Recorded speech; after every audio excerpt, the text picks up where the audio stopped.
She thought she'd found love, until he abandoned her at a frozen train station with nothing but broken promises and an empty purse. Clara Hayes stood alone in the Montana wilderness, her dreams shattered, her future uncertain.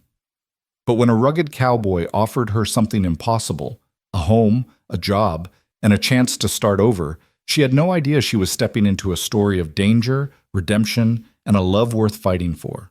Stay until the end and comment your city so I can see how far this story travels. The whistle of the 3:15 train to Billings cut through the frigid November air like a knife through silk, sharp and final. Clara Hayes stood on the wooden platform of Willow Creek Station, watching the metal beast disappear into the gray Montana horizon, taking with it the last remnants of her foolish, naive heart. Her hands trembled, not from the cold that bit through her thin traveling coat, but from the rage and humiliation burning in her chest like hot coals. 20 minutes ago, she'd been engaged. 20 minutes ago, she'd had a future. 20 minutes ago, Richard Pemberton had kissed her forehead with those lying lips and promised he'd return with their tickets. He hadn't returned with tickets. He'd returned with excuses. My family won't accept you, Clara. You must understand. Mother has made arrangements with the Haverford girl. It's been decided since we were children. His voice had been steady, practiced, as if he'd rehearsed the words during the entire journey from Boston. I thought I could defy them, but I can't. I won't. She'd stood there, frozen, as he pressed a $5 bill into her palm. $5. As if that could somehow compensate for the 6 months of promises, the letters written in passionate ink, the plans they'd made for a life together in the West. $5 for her virtue, her trust, her future. There's a boarding house 2 streets over, he'd said, already backing toward the train. Mrs. Wellesley's. It's respectable. You can send word to your aunt in Philadelphia. I'm sure she'll... But Clara had no aunt in Philadelphia. She had no family anywhere, a fact Richard knew perfectly well. She'd been raised in the Boston home for foundling girls, worked as a seamstress in Mrs. Crawford's shop, and met Richard when he'd come in to order shirts. He'd seemed different from other wealthy men, kinder, more genuine. She'd been so catastrophically wrong. Now the train was gone, Richard was gone, and Clara was alone on a platform in a town she'd never heard of until this morning. The $5 bill felt heavy in her gloved hand, weighted with all her shattered dreams. $5 might buy her a week in a boarding house, perhaps 2 if she ate sparingly. And then what? She had no references that would matter in Montana. No skills beyond needlework, and winter was coming to the high plains like an executioner's blade. The platform had emptied quickly after the train departed. The handful of other passengers had been met by family or friends, swept away into wagons and carriages, leaving Clara alone with her small trunk and her devastating new reality. The station master had gone back inside his office, the little pot-bellied stove inside glowing warm and inviting through the frosted window. She should go to that boarding house, she thought distantly. She should move, plan, do something. But her legs felt like lead, and the shame was so thick in her throat she could barely breathe. How could she have been so stupid? How could she have trusted him so completely? Miss? You all right there? The voice startled her so badly she nearly dropped her reticule. She spun around to find a woman watching her with concerned brown eyes, a shopping basket over one arm. She was perhaps 40, with graying hair tucked under a sensible hat and a face that spoke of hard work and harder winters. I'm fine, Clara managed, though her voice cracked on the words. Just waiting. The woman's eyes swept over Clara's situation with the quick assessment of someone who'd seen trouble before. The lone trunk, the too-thin coat, the absence of anyone coming to collect her. Waiting for who, honey? Clara's careful composure, held together with pure stubborn will for the past 20 minutes, finally shattered. No one, she whispered. I'm waiting for no one. The tears came then, hot and humiliating, streaming down her frozen cheeks. She tried to turn away to hide her shame, but the woman made a soft sound of sympathy and wrapped a surprisingly strong arm around her shoulders. There now, the woman murmured. Whatever happened, standing here freezing won't fix it. Come on inside the station where it's warm. I'm Martha Hensley, and you look like you need a friend. Mrs. Hensley, for that's who she was, the housekeeper at the Circle W ranch, guided Clara into the station master's office with the gentle firmness of a mother hen. The station master, a grizzled man named Benson, took one look at Clara's tear-stained face and diplomatically found urgent business to attend to in the back room. "Sit," Mrs. Hensley commanded, pushing Clara into a chair near the stove. The warmth felt like absolution. "Now, I'm not going to pry, but I am going to say this. You're not the first girl to get her heart broken in this town, and you won't be the last. The question is, what are you going to do about it?" "I don't know," Clara admitted, pulling off her gloves with shaking fingers. "I have $5, no references that matter out here, and nowhere to go. I thought we were supposed to start a new life together. A ranch," he said. "A home." Mrs. Hensley's expression hardened. "He left you." It wasn't a question. Clara nodded miserably. "With $5? Another nod. Mrs. Hensley said something under her breath that Clara suspected was decidedly unladylike, then sighed. "Well, crying won't fill your belly or put a roof over your head. Can you cook?" Clara blinked at the abrupt shift. "Yes, I learned at the foundling home. Basic cooking, nothing fancy." "Can you clean, mend, follow instructions?" "Yes, all of that." Hensley studied her for a long moment, then seemed to come to a decision. "The Circle W is always looking for help, especially with winter coming. The boss is a good man, fair, decent, doesn't tolerate nonsense. Pays not much, but you'd have a warm place to sleep and 3 meals a day.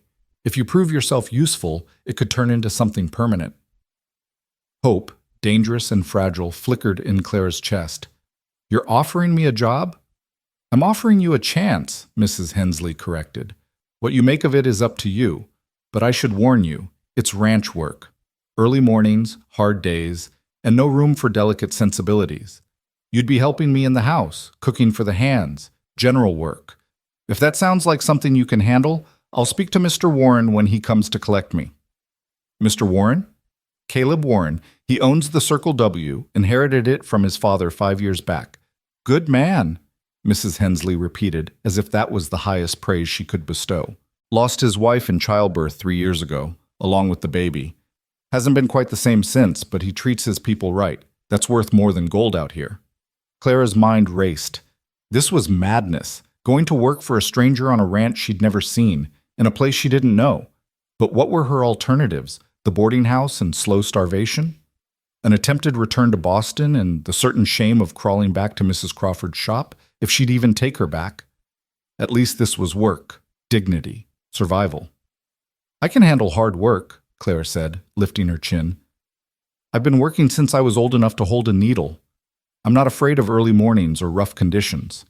If Mr. Warren is willing to give me a chance, I promise I'll earn my keep." Mrs. Hensley's stern expression softened into something almost approving. "We'll see about that. He should be here within the hour. He had business at the land office. In the meantime, tell me your name and where you're from. If you're going to work at the Circle W, I need to know I'm not bringing trouble to the boss's door." Clara told her story, editing only the most humiliating details. She spoke of growing up in the foundling home, of learning to sew, of meeting Richard and believing his promises of a new life in the West. Mrs. Hensley listened without judgment, occasionally nodding, her weathered hands wrapped around a cup of coffee that Mr. Benson had sheepishly provided. "So he was never planning to marry you," Mrs. Hensley said when Clara finished. It wasn't a question, but Clara answered anyway. "He said he was. He gave me a ring." She pulled the small gold band from her pocket. She'd removed it on the platform, unable to bear the weight of it anymore. "It's real gold. He said it was his grandmother's." Mrs. Hensley examined the ring with a practiced eye. "That'll fetch you maybe $15 in town. More if you're patient. Might consider selling it. That's 3 months' wages for someone in your position." Clara stared at the ring, that symbol of everything she'd believed and lost. Part of her wanted to hurl it into the snow, to be rid of it forever. But the practical part, the part that had kept her alive through 18 years of poverty and uncertainty, recognized the truth in Mrs. Hensley's words. "I'll think about it," she said quietly, tucking the ring back into her pocket. They sat in companionable silence after that, listening to the wind rattle the station windows, and the occasional pop of wood in the stove. Clara felt oddly peaceful, despite the catastrophe of her situation. Perhaps it was exhaustion, or perhaps it was simply the relief of having a plan, even a tentative one. The door opened with a gust of frigid air, and Clara looked up to see a man step inside. He was tall, well over 6 feet, with broad shoulders and a face that looked like it had been carved from the Montana mountains themselves. His hat was dusted with snow, his heavy coat open despite the cold, revealing a worn work shirt and suspenders. But it was his eyes that caught Clara's attention, gray-blue, like a winter sky, carrying a weight of sorrow that seemed to mirror her own. "Mrs. Hensley," he said, his voice deep and quiet. "Sorry to keep you waiting. The land office was backed up." "No trouble, Mr. Warren," Mrs. Hensley said, standing up. "Actually, your timing is perfect. I'd like to introduce you to Miss Clara Hayes. She's found herself in a difficult situation, and I believe she might be the answer to our staffing problems." Caleb Warren's eyes shifted to Clara, and she felt herself being assessed with the same thorough attention he might give a horse he was considering purchasing. She forced herself to meet his gaze steadily, to stand despite her trembling legs, to project a confidence she didn't entirely feel. "Ma'am," he said, touching the brim of his hat, "what kind of difficult situation?" Mrs. Hensley glanced at Clara, a question in her eyes. Clara took a deep breath. She could lie, invent some respectable story that would save her pride. But something about Caleb Warren's direct gaze made her choose honesty instead. "I was engaged to be married," she said, her voice steady despite the shame burning in her cheeks. "My fiancé abandoned me here with no explanation beyond the fact that his family expects him to marry someone else. I have $5, no family, and no prospects. Mrs. Hensley suggested you might need help at your ranch." She waited for judgment, for pity, for dismissal. Instead, Caleb Warren's expression darkened with anger. Not at her, she realized, but on her behalf. "He left you here." The quiet fury in his voice was somehow more intimidating than shouting would have been. "Just left you at the station?" "Yes, sir." "With $5?" "Yes, sir." He said something under his breath that made Mrs. Hensley raise her eyebrows, then seemed to collect himself. "Can you cook, Miss Hayes?" "Yes, sir. Basic cooking. Stews, bread, roasts, pies. I learned in the foundling home where I was raised." "Can you handle a full day's work? The ranch operates from before dawn until after dark." "I've worked in a seamstress shop since I was 12, sir. 10 to 12 hours a day, 6 days a week. I'm accustomed to hard work." His eyes narrowed slightly, studying her. "This isn't a charitable operation, Miss Hayes. If I hire you, I expect you to earn your wage. Mrs. Hensley's not getting any younger. No offense, Martha. And the house needs attention I can't give it. You'd be cooking for 15 men, cleaning, mending, helping with whatever needs doing. In return, you'd have room and board and $20 a month. If you prove yourself valuable, I'll increase that after 3 months." $20 a month. It was more than she'd made at the seamstress shop, and room and board besides. It was salvation, offered without ceremony or condescension. "I accept," Clara said immediately. "Thank you, Mr. Warren. You won't regret it." "See that I don't." But his tone was gentler than his words, and something in his eyes suggested he understood more than he was saying. He turned to Mrs. Hensley. "Get her trunk. We'll stop by the general store for supplies before we head back. No sense making a separate trip." "I can carry my own trunk, sir," Clara said quickly. Caleb Warren looked at her for a long moment, then shook his head. "I'm sure you can, Miss Hayes, but you don't have to anymore." He picked up her trunk as if it weighed nothing and headed for the door, and Mrs. Hensley gave Clara an approving nod and followed him out into the cold. Clara stood there for a moment, trying to process what had just happened. 2 hours ago, she'd been abandoned and hopeless. Now she had a job, a home, and a strange, solemn rancher who'd gotten angry on her behalf without her even asking. "Miss Hayes," Caleb Warren's voice called from outside. "You coming?" She grabbed her reticule and hurried out into the snow. The ranch wagon was waiting, pulled by 2 sturdy horses who steamed in the cold. Mrs. Hensley was already seated on the bench, and Caleb was securing Clara's trunk in the back. "Up you go," he said, offering his hand to help her onto the bench. His grip was strong and warm even through her gloves. Clara settled herself next to Mrs. Hensley, tucking her skirts around her legs as Caleb climbed up on the other side. He took the reins with easy competence and urged the horses forward. They rolled down Willow Creek's main street, a modest collection of buildings that spoke of frontier practicality rather than aesthetic ambition, toward the general store. The Circle W is about 45 minutes northeast of town, Mrs. Hensley explained as they rode. 10,000 acres of grazing land with the Yellowstone River cutting through the southern portion. Mr. Warren runs about 500 head of cattle with plans to expand in the spring. The main house is stone and timber, built to last by Mr. Warren's father. There's a bunkhouse for the hands, a barn, stables, and various outbuildings. It's isolated, but it's home. Clara listened, trying to imagine this new life. The city girl in her quailed at the thought of isolation, but another part, the part that had survived 18 years of poverty and hard work, felt a strange stirring of anticipation. This was a fresh start, a blank page. What she wrote on it would be entirely up to her. At the general store, Caleb tied up the horses and helped both women down. "Get whatever you need," he told Clara. "Basic supplies. You'll need warmer clothes than what you're wearing, a proper coat, boots, gloves. Can't have you freezing before you've made your first meal." "I can't afford," Clara began, but he cut her off. "It's an advance on your wages," he said shortly. "Consider it an investment. Can't work if you're sick with cold." Inside the store, Clara found herself overwhelmed by the variety of goods available. Mrs. Hensley proved to be an invaluable guide, selecting items with the practiced efficiency of someone who knew exactly what was needed. A heavy wool coat lined with flannel, leather boots with thick soles, 2 changes of practical work dresses, extra stockings, petticoats, a nightgown, gloves, a scarf, a warm hat. "You'll need these too," Mrs. Hensley said, adding a brush, comb, and some basic toiletries to the growing pile. "And this." She included a small bottle of lavender water, because sometimes smelling nice is the only bit of civilization a woman has out here. Clara felt tears prick her eyes at the kindness. "Thank you," she whispered. "Thank me by being good help," Mrs. Hensley replied, but her tone was warm. "Lord knows I need it." When everything was tallied, Caleb paid without comment, though Clara saw him wince slightly at the total. She made a mental note of the amount, $47.60, and silently vowed to work until she'd earned back every penny twice over. As they loaded the supplies into the wagon, the general store owner, a thin man named Patterson, called out to Caleb, "Heard you had more trouble with rustlers last week. Lost any cattle?" Caleb's expression hardened. 20 head. Tracked them to the border before the trail went cold.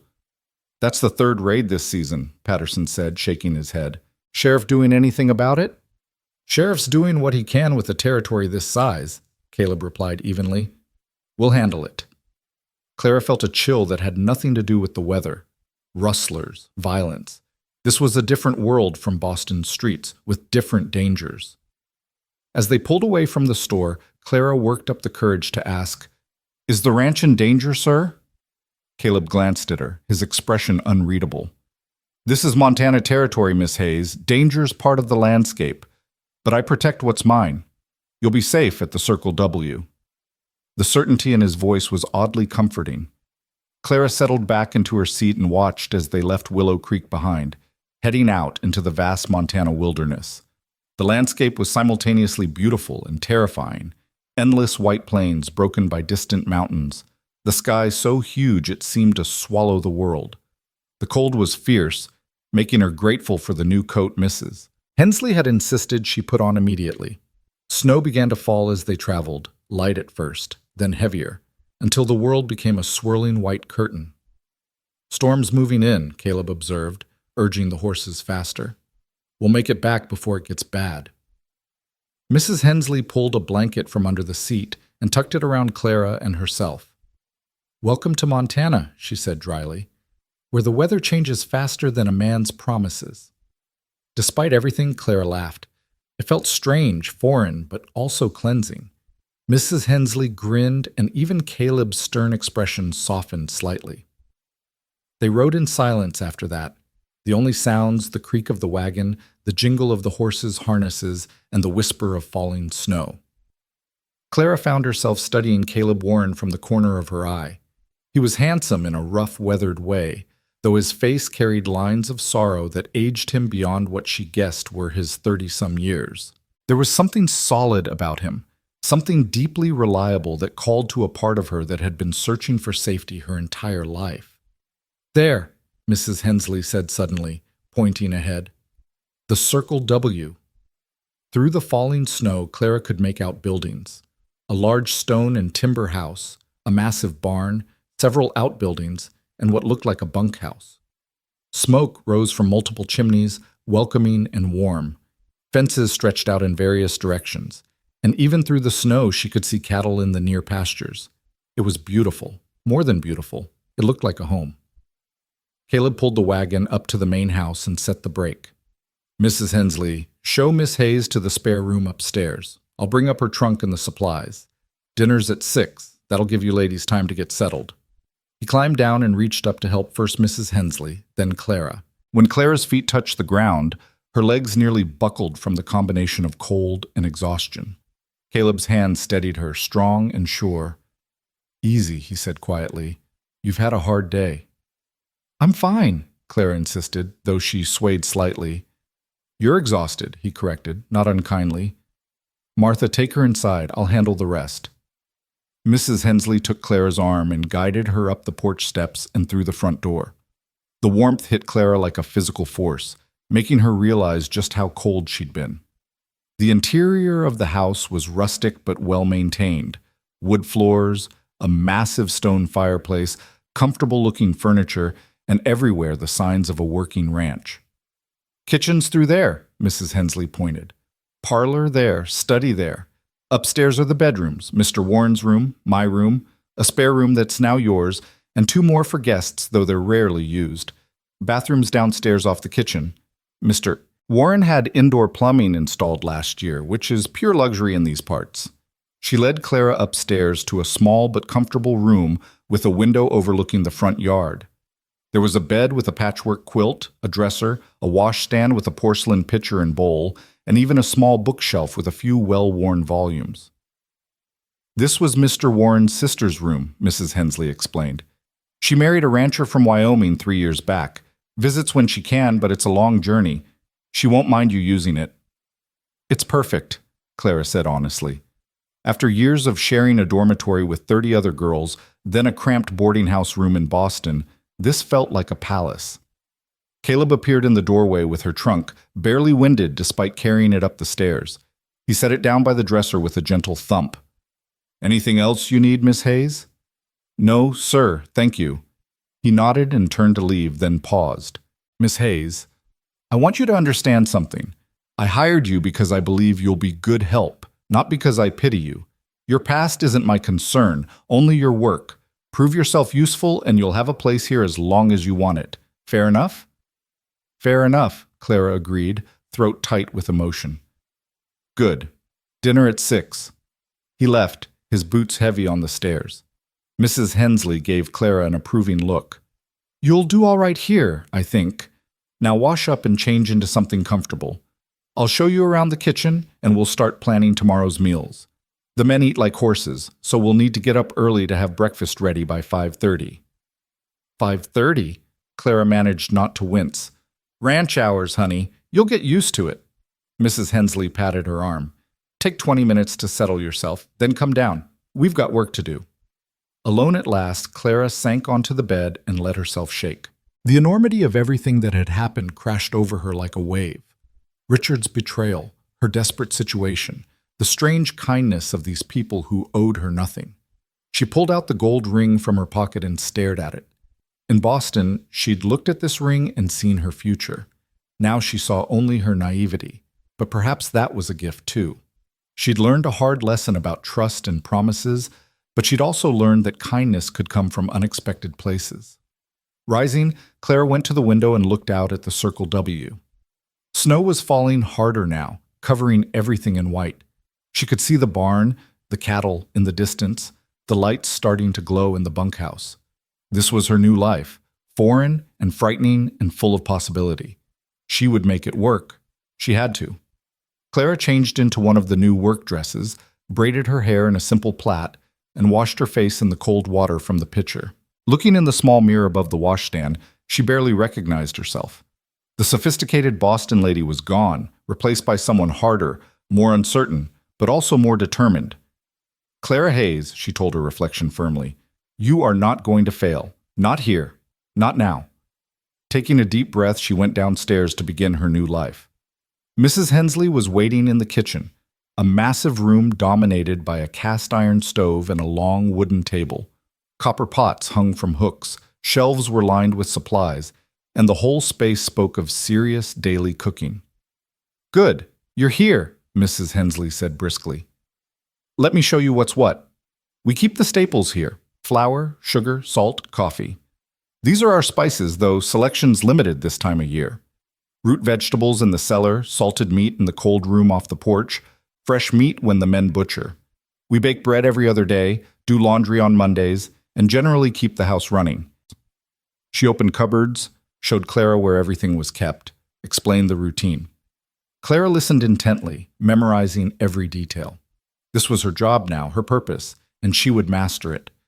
The men eat in the bunkhouse mostly, but they come to the main house for dinner on Sundays and whenever we're doing something special. Today, though, it's just you, me, and Mr. Warren. Simple meal. We've got a beef roast I started this morning, potatoes, carrots, and I thought maybe you could try your hand at biscuits. I can make biscuits, Clara said confidently. It was one of the first things she'd learned at the foundling home. Good, I'll handle the rest. You work on those. For the next hour, Clara lost herself in the familiar rhythm of cooking. Her hands knew the measures without thinking: flour, butter, buttermilk, salt, just a touch of sugar. She kneaded the dough with more force than necessary, working out the tension and fear and confusion of the day. When she cut the biscuits and placed them on the baking sheet, they looked perfect. Mrs. Hensley inspected them with a critical eye. Good work. Into the oven with them. By 6 o'clock, the table was set and the food was ready. Caleb came in from outside, brushing snow from his coat and stomping his boots clean. He'd changed into a fresh shirt and had combed his hair, though it still carried a hint of wildness. Smells good, he said, taking his place at the head of the table. The meal was simple but satisfying. The beef was tender, the vegetables well cooked, and Clara's biscuits earned a grunt of approval from Caleb, which Mrs. Hensley later told her was high praise indeed. They ate in comfortable silence at first. Then Mrs. Hensley began asking Clara questions about Boston, about her life there. Clara answered carefully, sharing enough to be polite, but not so much as to seem self-pitying. Caleb listened more than he spoke, but Clara noticed he seemed to relax slightly as the meal progressed. Miss Hayes, he said as Mrs. Hensley brought out coffee and the dried apple pie she'd made that morning, I want to be clear about the rules of the house. You have your own room and your privacy will be respected. The hands know I don't tolerate any impropriety. You won't be bothered. If anyone does bother you, you tell me immediately. Understood? Yes, sir. You're free to use the parlor, the porch, wherever you like when you're not working. There's a library in my study. You're welcome to borrow books. We have church in town twice a month if you're inclined, and Mrs. Hensley goes to the women's auxiliary meetings. You'd be welcome at those too. Thank you, sir. He studied her for a moment, then seemed satisfied. One more thing. Out here, formality gets tedious. Call me Caleb or Warren if you prefer. I'll call you Clara if that's acceptable. It is, Caleb. His name felt strange on her tongue, intimate despite the context. Something flickered in his eyes, surprise perhaps, or approval. Good. Now, if you'll excuse me, I have ledgers to review. Thank you for dinner, ladies. Those biscuits were some of the best I've had, Clara. He left before she could respond, taking his coffee with him. Clara stared after him, confused by the warmth his simple compliment had sparked in her chest. Don't mind him, Mrs. Hensley said, beginning to clear the dishes. He's not used to company, especially female company. His wife's death hit him hard, but he's a good man, like I said, fair and decent, which is more than you can say for most. Clara helped with the dishes, learning the routine, the rhythm of the house. By the time everything was clean and put away, exhaustion hit her like a hammer. Mrs. Hensley took one look at her and shooed her upstairs. Get some sleep, honey. Tomorrow starts early and you'll need your strength. In her new room, Clara unpacked her meager belongings and hung up her new clothes. She sat on the bed and pulled out Richard's ring one more time, studying it in the lamplight. Tomorrow, she decided she would ask Caleb about selling it. She didn't want the money for luxuries. She wanted to pay back what he'd spent on her today. Pride, perhaps, but it mattered to her. As she extinguished the lamp and slipped under the warm quilts, Clara listened to the sounds of her new home. Wind against the windows, the distant lowing of cattle, the creak of floorboards as Caleb moved around downstairs. These were different sounds than Boston's constant noise, but they weren't frightening. They were real, solid, honest. She'd been abandoned at a frozen train station with nothing but broken promises. But somehow, impossibly, she'd landed here, in a warm bed, in a real home, with work to do, and people who treated her with dignity. As sleep claimed her, Clara's last thought was that perhaps, just perhaps, Richard Pemberton had actually done her a favor. She'd wanted a new life in the West. She'd just found it, though not at all in the way she'd expected. And tomorrow she would start proving that she deserved it. The rooster's crow pierced Clara's dreamless sleep like a bugle call to battle. For one disoriented moment, she didn't know where she was. The bed was too soft, the air too cold, the darkness too complete. Then memory flooded back. Montana, the Circle W. Her new life as a ranch hand's helper rather than a rancher's wife. She fumbled for matches on the bedside table and lit the lamp with shaking fingers. The small clock Mrs. Hensley had left for her showed 4:30 in the morning. Outside her window, the world was still black as pitch, though she could hear sounds from the barn, men's voices, the clang of metal, horses whinnying their protests at being disturbed so early. Clara dressed quickly in one of her new work dresses, braided her hair, and splashed icy water on her face from the pitcher. The cold shocked her fully awake, which was probably the point. Wrapping a shawl around her shoulders, she made her way downstairs, following the glow of lamplight to the kitchen. Mrs. Hensley was already there, moving around the kitchen with the efficient precision of long practice. She'd started a fire in the massive stove, and the room was beginning to warm. Coffee was already perking in a huge pot on the stovetop, filling the air with its rich aroma. "Morning," Mrs. Hensley said without turning around. "Sleep well?" "Yes, thank you." Clara rolled up her sleeves. "What do you need me to do?" "Get the bacon started. There's a slab in the cold room. We'll need about 3 pounds for the men, plus whatever we want for ourselves and Mr. Warren. I'll start the pancake batter. Check that the coffee doesn't boil over while you're at it." Clara found her way to the cold room, a small shed off the back porch where meat and other perishables were kept. The frigid air made her gasp, but she located the bacon quickly and hurried back inside. Within minutes, she had strips sizzling in 2 large cast-iron skillets, the smell making her stomach growl despite her nervousness. For the next hour, the kitchen became a choreographed dance of organized chaos. Mrs. Hensley mixed enormous bowls of pancake batter while Clara fried bacon, scrambled 2 dozen eggs, and sliced bread for toasting. They worked in comfortable silence, broken only by terse instructions. "Hand me that bowl. Check the bacon. More coffee." At precisely 5:30, the back door opened and men began filing in, ranch hands, dusty and weathered, smelling of horses and leather and hard work. They removed their hats respectfully and took their places at the long table in what was clearly an established routine. Clara felt their curious eyes on her as she helped Mrs. Hensley carry out platters of food. She kept her gaze down, focused on her work, but she could hear the whispers. "That the new girl? Where'd she come from?" "Boss hired her yesterday, I heard. Found her at the station." "Pretty little thing. Wonder how long she'll last." "Long enough if she can cook like this. Pass the bacon." The men ate with single-minded intensity, barely speaking except to request more food. Clara and Mrs. Hensley kept the platters full, the coffee flowing, moving back and forth between kitchen and dining room like well-oiled machinery.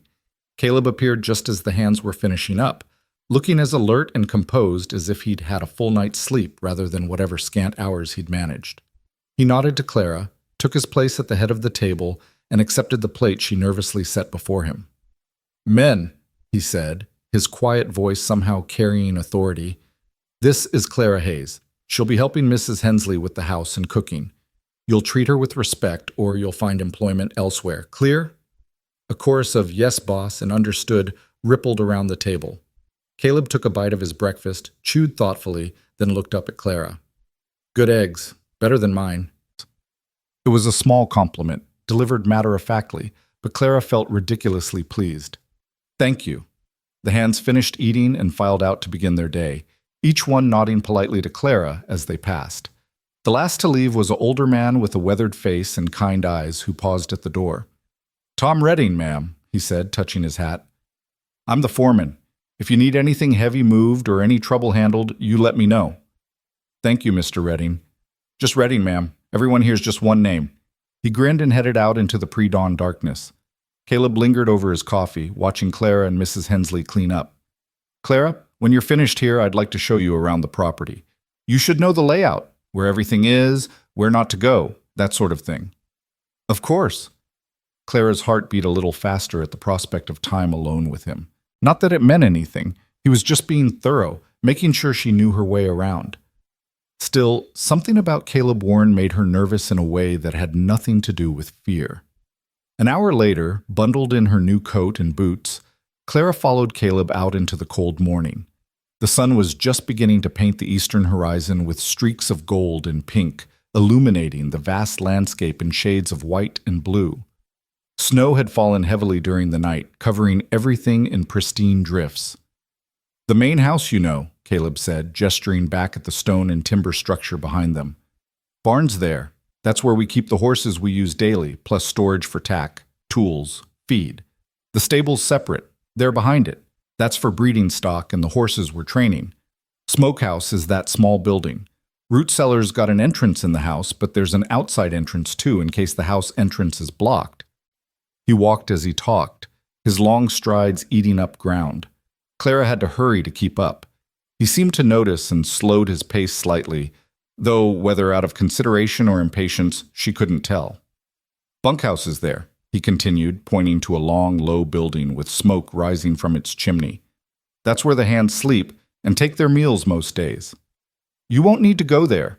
They come to the house for Sunday dinners and special occasions, but otherwise they're self-sufficient.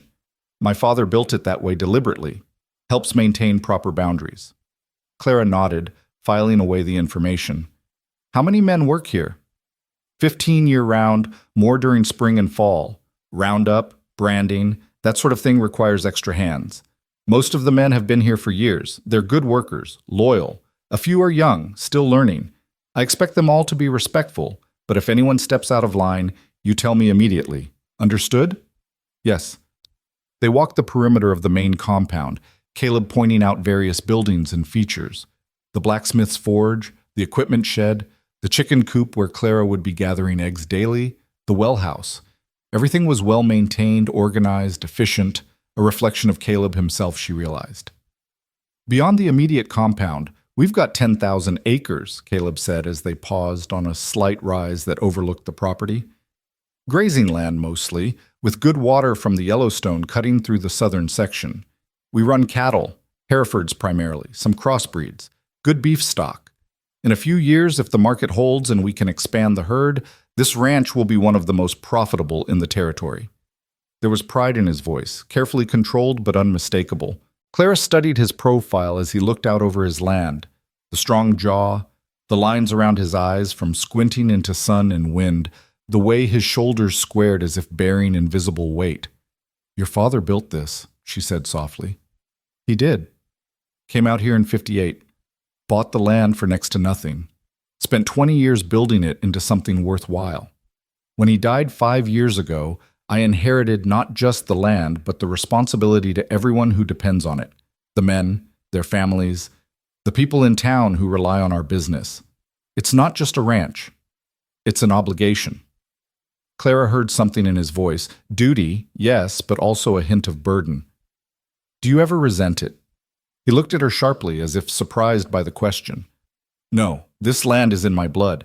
I just wish—" He trailed off, his expression closing. "Wish what?" For a long moment she thought he wouldn't answer. Then quietly, "I wish my father had lived to see what it's become. I wish my wife had lived to share it with me. I wish a lot of things, but wishing doesn't change anything. Work does.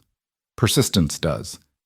Getting up every morning and doing what needs to be done, that's what matters." It was the most personal thing he'd said to her, and Clara felt honored by the trust it implied. "Your wife," Mrs. Hensley mentioned she died in childbirth. Sarah, 3 years ago, this December. His voice was carefully neutral, but his hands clenched briefly at his sides. She was 22. We'd been married 2 years. The doctor said sometimes it just happens. The baby was positioned wrong, labor went on too long. By the time we realized how bad it was, there was nothing anyone could do. Lost them both. I'm so sorry. It was a long time ago. But the way he said it suggested it might as well have been yesterday. They stood in silence, watching the sun climb higher, painting the snow-covered land in shades of rose and gold.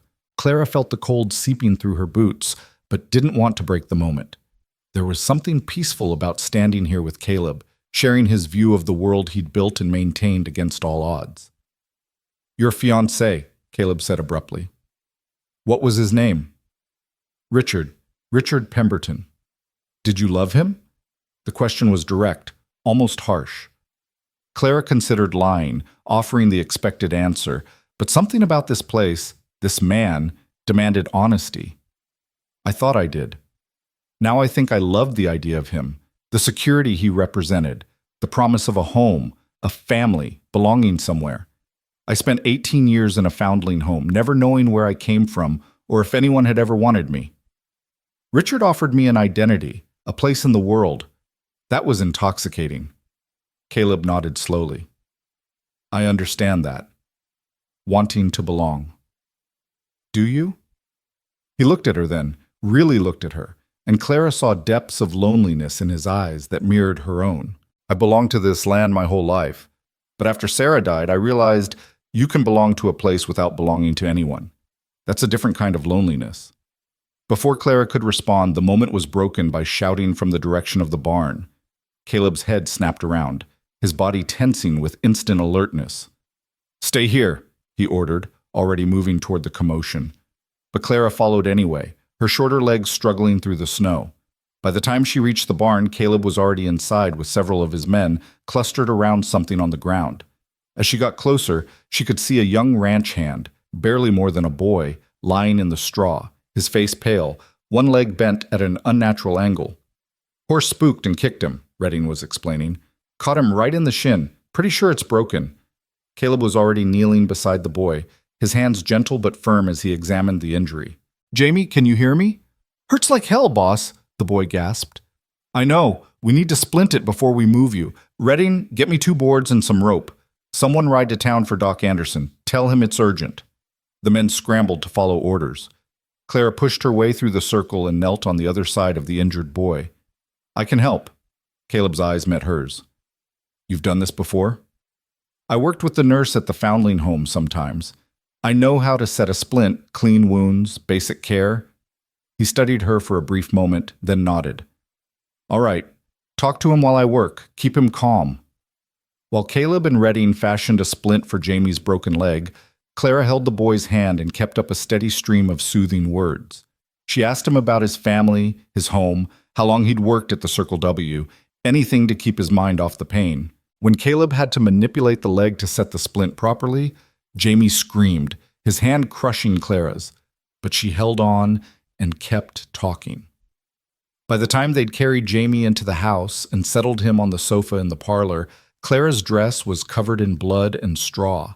Her hands were shaking, and her voice was hoarse. Mrs. Hensley appeared with blankets and hot water, and together they made Jamie as comfortable as possible while they waited for the doctor. You did good, Caleb said quietly, catching Clara in the hallway. Most women would have fainted or run. I'm not most women, Clara replied, then flushed at how that sounded. I mean, I've seen worse at the foundling home. Children with fevers, injuries from factory work, all sorts of things. You learn to be useful or you're useless. Something like respect flickered across Caleb's face. Still, thank you. Doc Anderson arrived 3 hours later, a grizzled man who smelled of whiskey and tobacco, but whose hands were steady and competent. He examined Jamie's leg, pronounced Caleb's field splinting adequate, and dosed the boy with laudanum before setting the break properly. Clara assisted, handing him instruments and holding Jamie still when necessary. The doctor raised an eyebrow at her competence, but said nothing. He'll need to stay off that leg for at least 6 weeks, Doc Anderson said as he washed his hands in the kitchen basin. Maybe longer. Boy's young. He'll heal, but he won't be much use to you this winter, Warren. He'll have a place here as long as he needs, Caleb said firmly. We take care of our own. The doctor left, and Clara helped Mrs. Hensley prepare a light lunch, while Caleb arranged for Jamie to be moved to one of the spare bedrooms upstairs. The boy was drowsy from the laudanum, barely conscious as two of the hands carried him up, but he managed to whisper a thank you to Clara as they passed. That evening, after another massive meal for the hands and hours of cleaning up, Clara finally collapsed in her room. Every muscle ached, her hands were raw from scrubbing, and she was so tired she could barely think.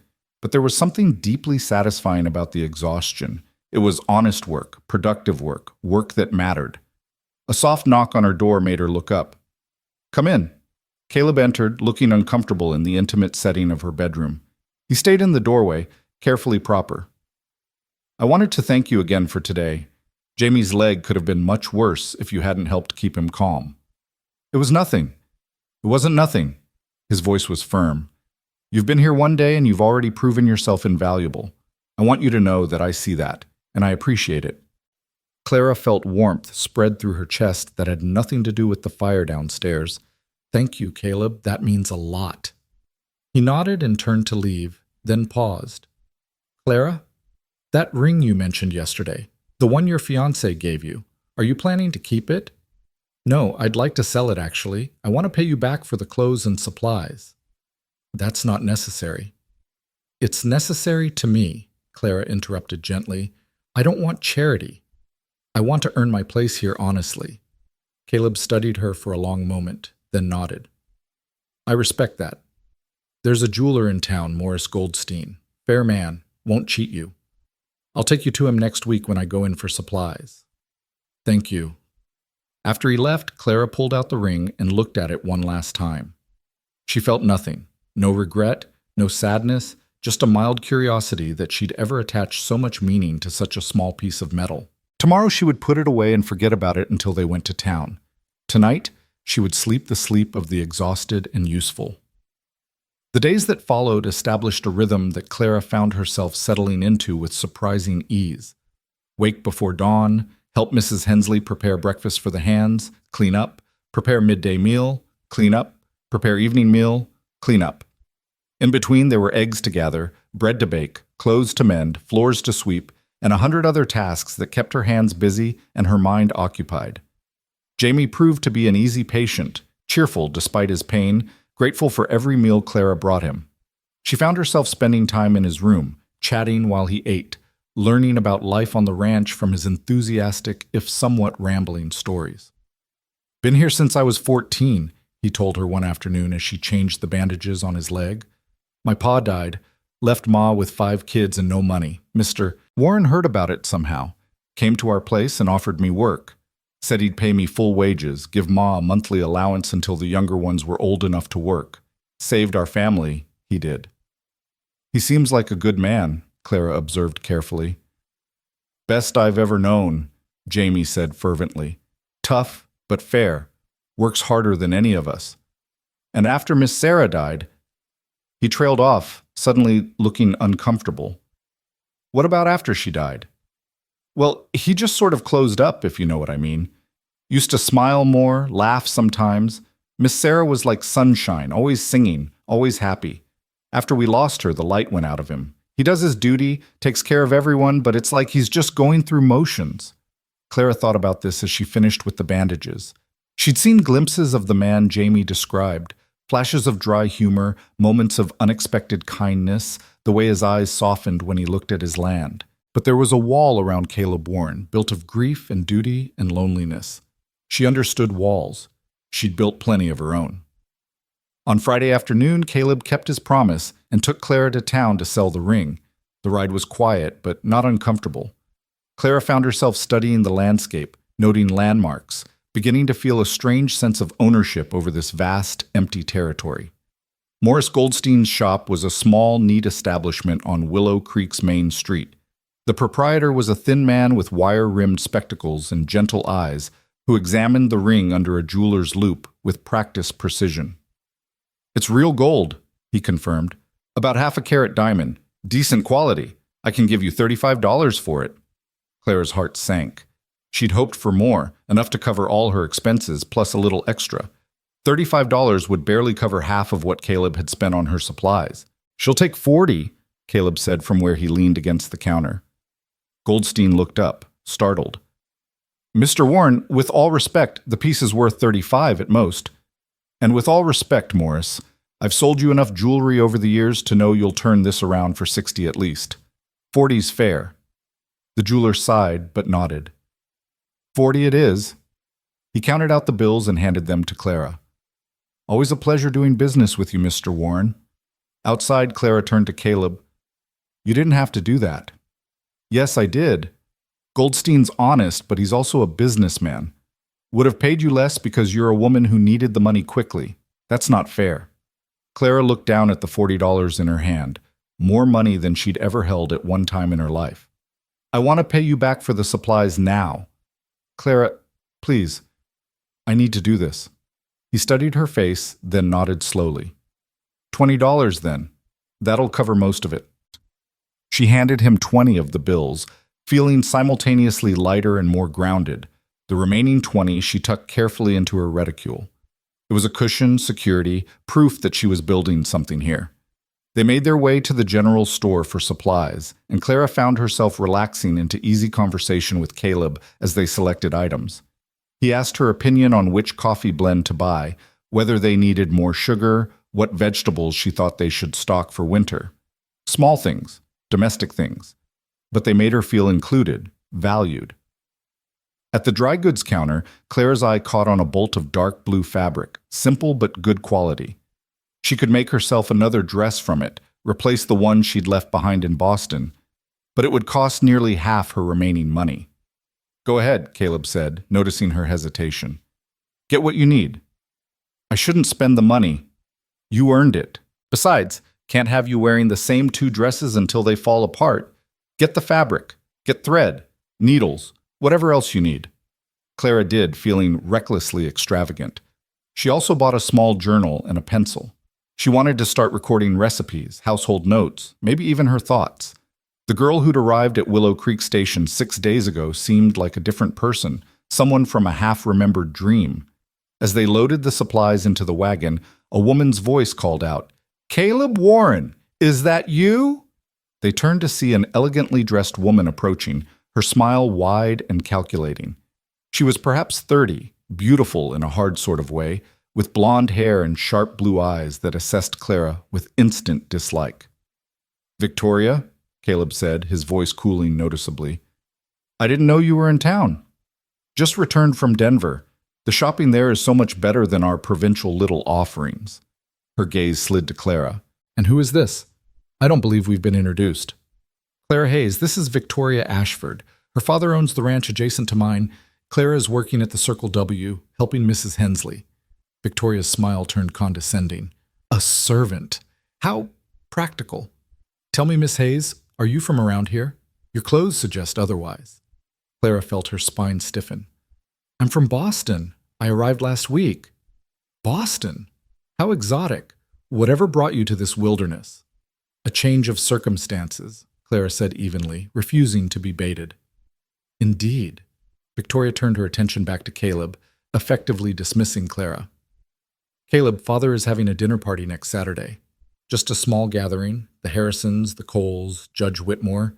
We'd love for you to attend. It's been far too long since you've socialized properly."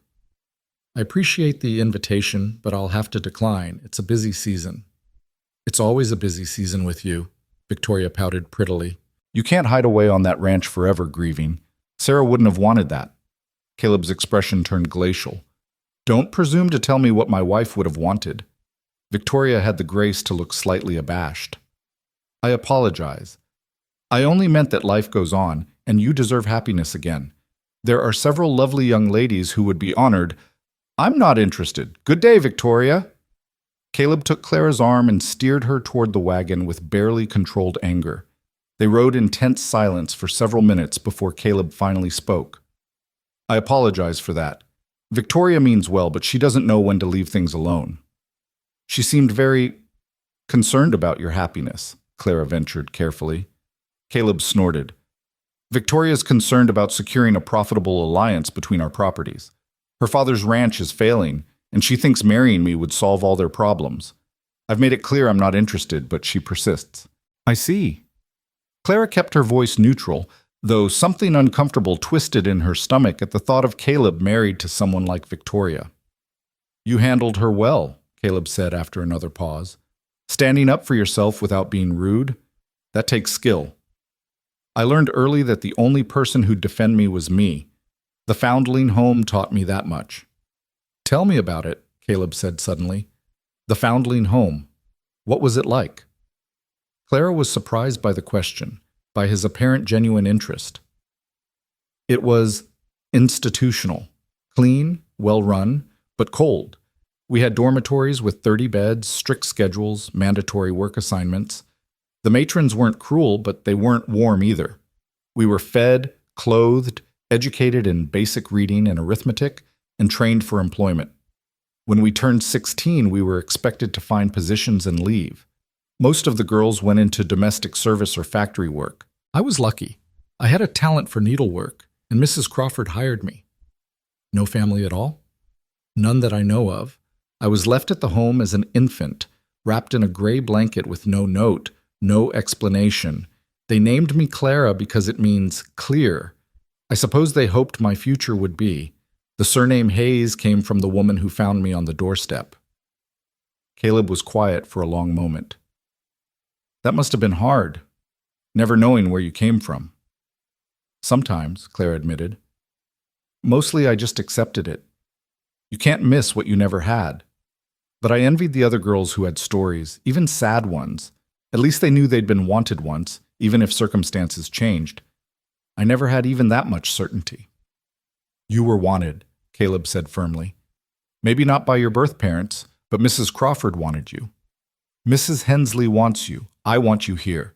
You're building your own story now, Clara. The past doesn't have to define it. Something warm and fragile bloomed in Clara's chest. Thank you for saying that. I mean it. They drove on through the winter landscape, and Clara felt something shift between them. A tentative connection, the beginning of friendship, perhaps. Or maybe something more dangerous, something she had no right to want but couldn't quite suppress. That night, as she sat in her room writing in her new journal by lamplight, Clara found herself writing not about the past, but about the future. About the ranch, the rhythm of work, the satisfaction of tired muscles, and accomplished tasks. About Mrs. Hensley's gruff kindness, and Jamie's cheerful resilience. About the vast Montana sky, and the way the snow sparkled under moonlight.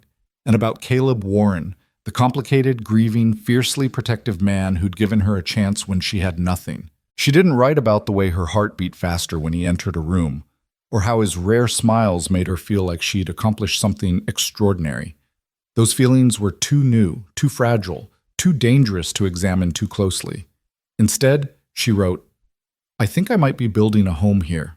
Not the one I imagined, but maybe the one I needed all along. Downstairs, the house settled into nighttime quiet, and somewhere in the distance, a coyote howled at the moon. Clara closed her journal, extinguished her lamp, and settled under her quilts with a sense of peace she hadn't felt in years. She was exactly where she needed to be, doing exactly what she was meant to do. And if her last waking thought was of gray-blue eyes and a voice that rumbled like distant thunder, well, that was her secret to keep. Winter settled over the Circle W like a heavy blanket, bringing with it the kind of cold that made Clara's bones ache and her breath freeze in the air. November bled into December, and with each passing week, Clara found herself more deeply woven into the fabric of ranch life. The early mornings no longer felt brutal, the endless cooking and cleaning became routine, and the vast Montana landscape that had once terrified her now felt almost like home. Jamie's leg was healing well, and he'd graduated from bed rest to hobbling around on crutches, insisting on making himself useful despite Mrs. Hensley's protests. Clara often found him in the kitchen, peeling potatoes one-handed or entertaining them with stories about the ranch hands and their various escapades. The boy had become something like a younger brother to her, filling a space in her heart she hadn't known was empty. Caleb remained a mystery wrapped in quiet strength and carefully controlled emotion. They'd fallen into an easy pattern of conversation over meals, discussing ranch business, the weather, occasionally sharing stories from their pasts. Clara learned that he'd been raised on this land, that his mother had died when he was 12, that his father had been a hard man, but a fair one.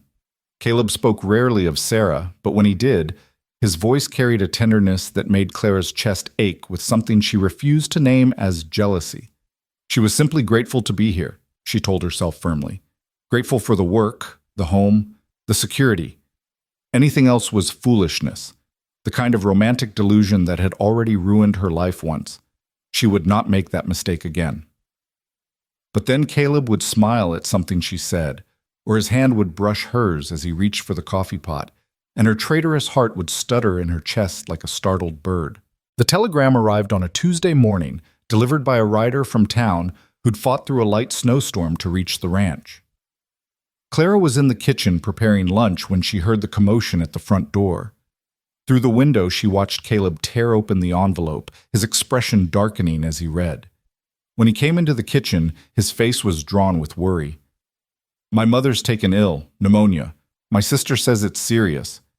He ran a hand through his hair, a gesture Clara had learned meant he was deeply troubled. "I need to go to Tennessee. I don't know how long I'll be gone. Could be a week, could be a month." "Of course you must go," Mrs. Hensley said immediately. "Your mother needs you." "But the ranch will be fine," the housekeeper said firmly. "Redding's been foreman for 15 years. He knows what needs doing. Clara and I can handle the house, and the men know their jobs.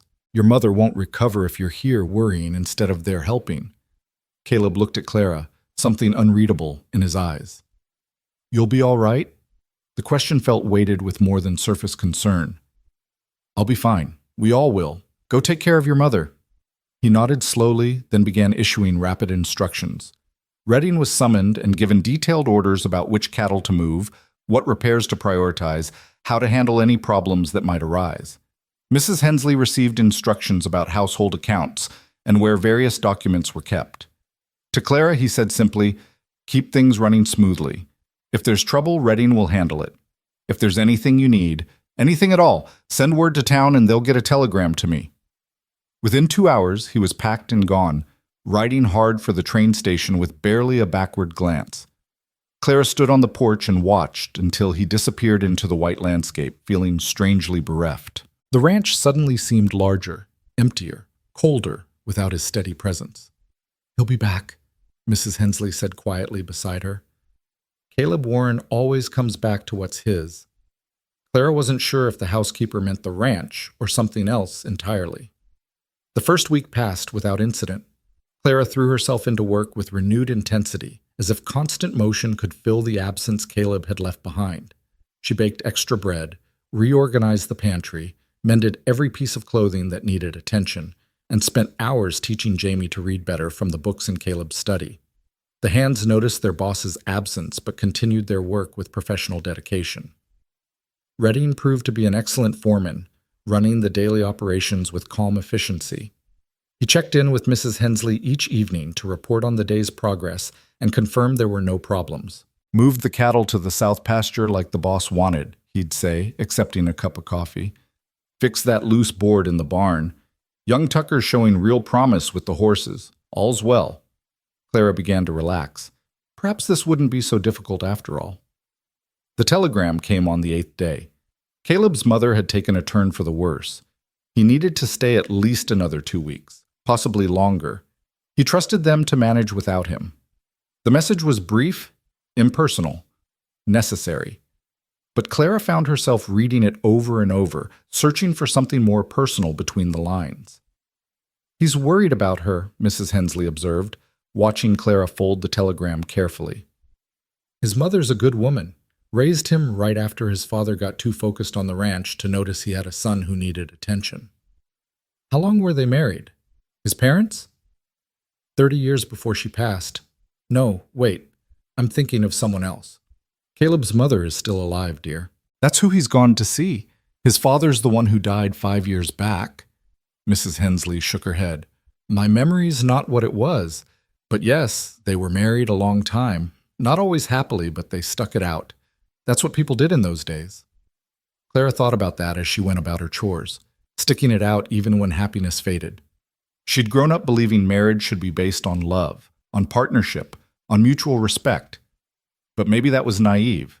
Maybe marriage was just another form of survival, two people bound together by necessity rather than affection. The thought depressed her more than it should have. On the 10th day, the temperature dropped so precipitously that water froze in the pipes, and the hands had to break ice on the water troughs 3 times a day. Clara wore 2 pairs of stockings under her dress and still felt cold down to her bones. The kitchen became the warmest room in the house, and she found herself lingering there even after the cleaning was done, just to feel the heat from the massive stove. Jamie had graduated to a cane and was helping more around the house, his youthful energy a welcome distraction. He'd taken to following Clara around like a devoted puppy, chattering constantly about everything and nothing. "Think the boss will be back for Christmas?" he asked one afternoon as he helped her fold laundry. "I don't know. His mother's very ill."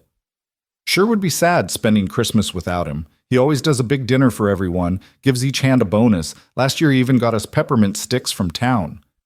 Jamie's face fell. "Of course, Miss Sarah used to help with the decorating and such. Made the whole house look like something from a picture book. After she died, Christmas got quieter.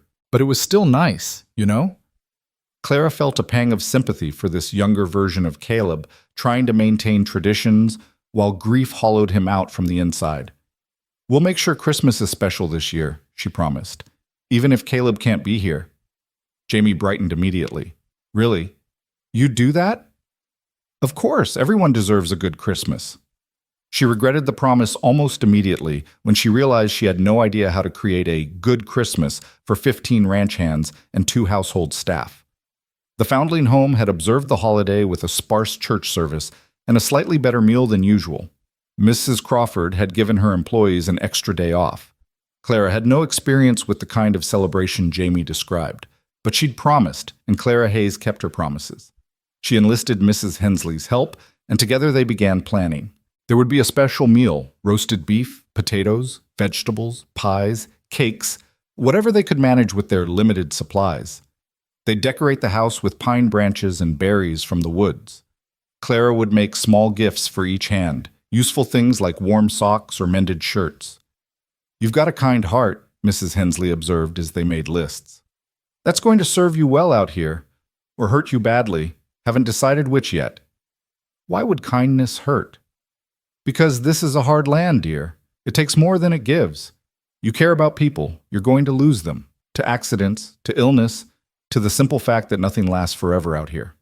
Caleb learned that lesson with Sarah. Nearly broke him. Clara thought about that conversation as she lay in bed that night, listening to the wind howl around the house. She understood what Mrs. Hensley meant. Caring made you vulnerable, gave fate something to take away. But the alternative was shutting yourself off from connection, living like Caleb did, performing duty without joy. That seemed worse than any pain loss might bring. She'd rather feel everything and risk heartbreak than feel nothing at all. The 14th day brought a blizzard that lasted 3 days straight, trapping everyone inside and making even the short walk to the barn treacherous. The hands took turns checking on the cattle, coming back crusted with ice and barely able to feel their fingers. Clara and Mrs. Hensley kept coffee and soup going constantly, providing warmth and sustenance to the half-frozen men.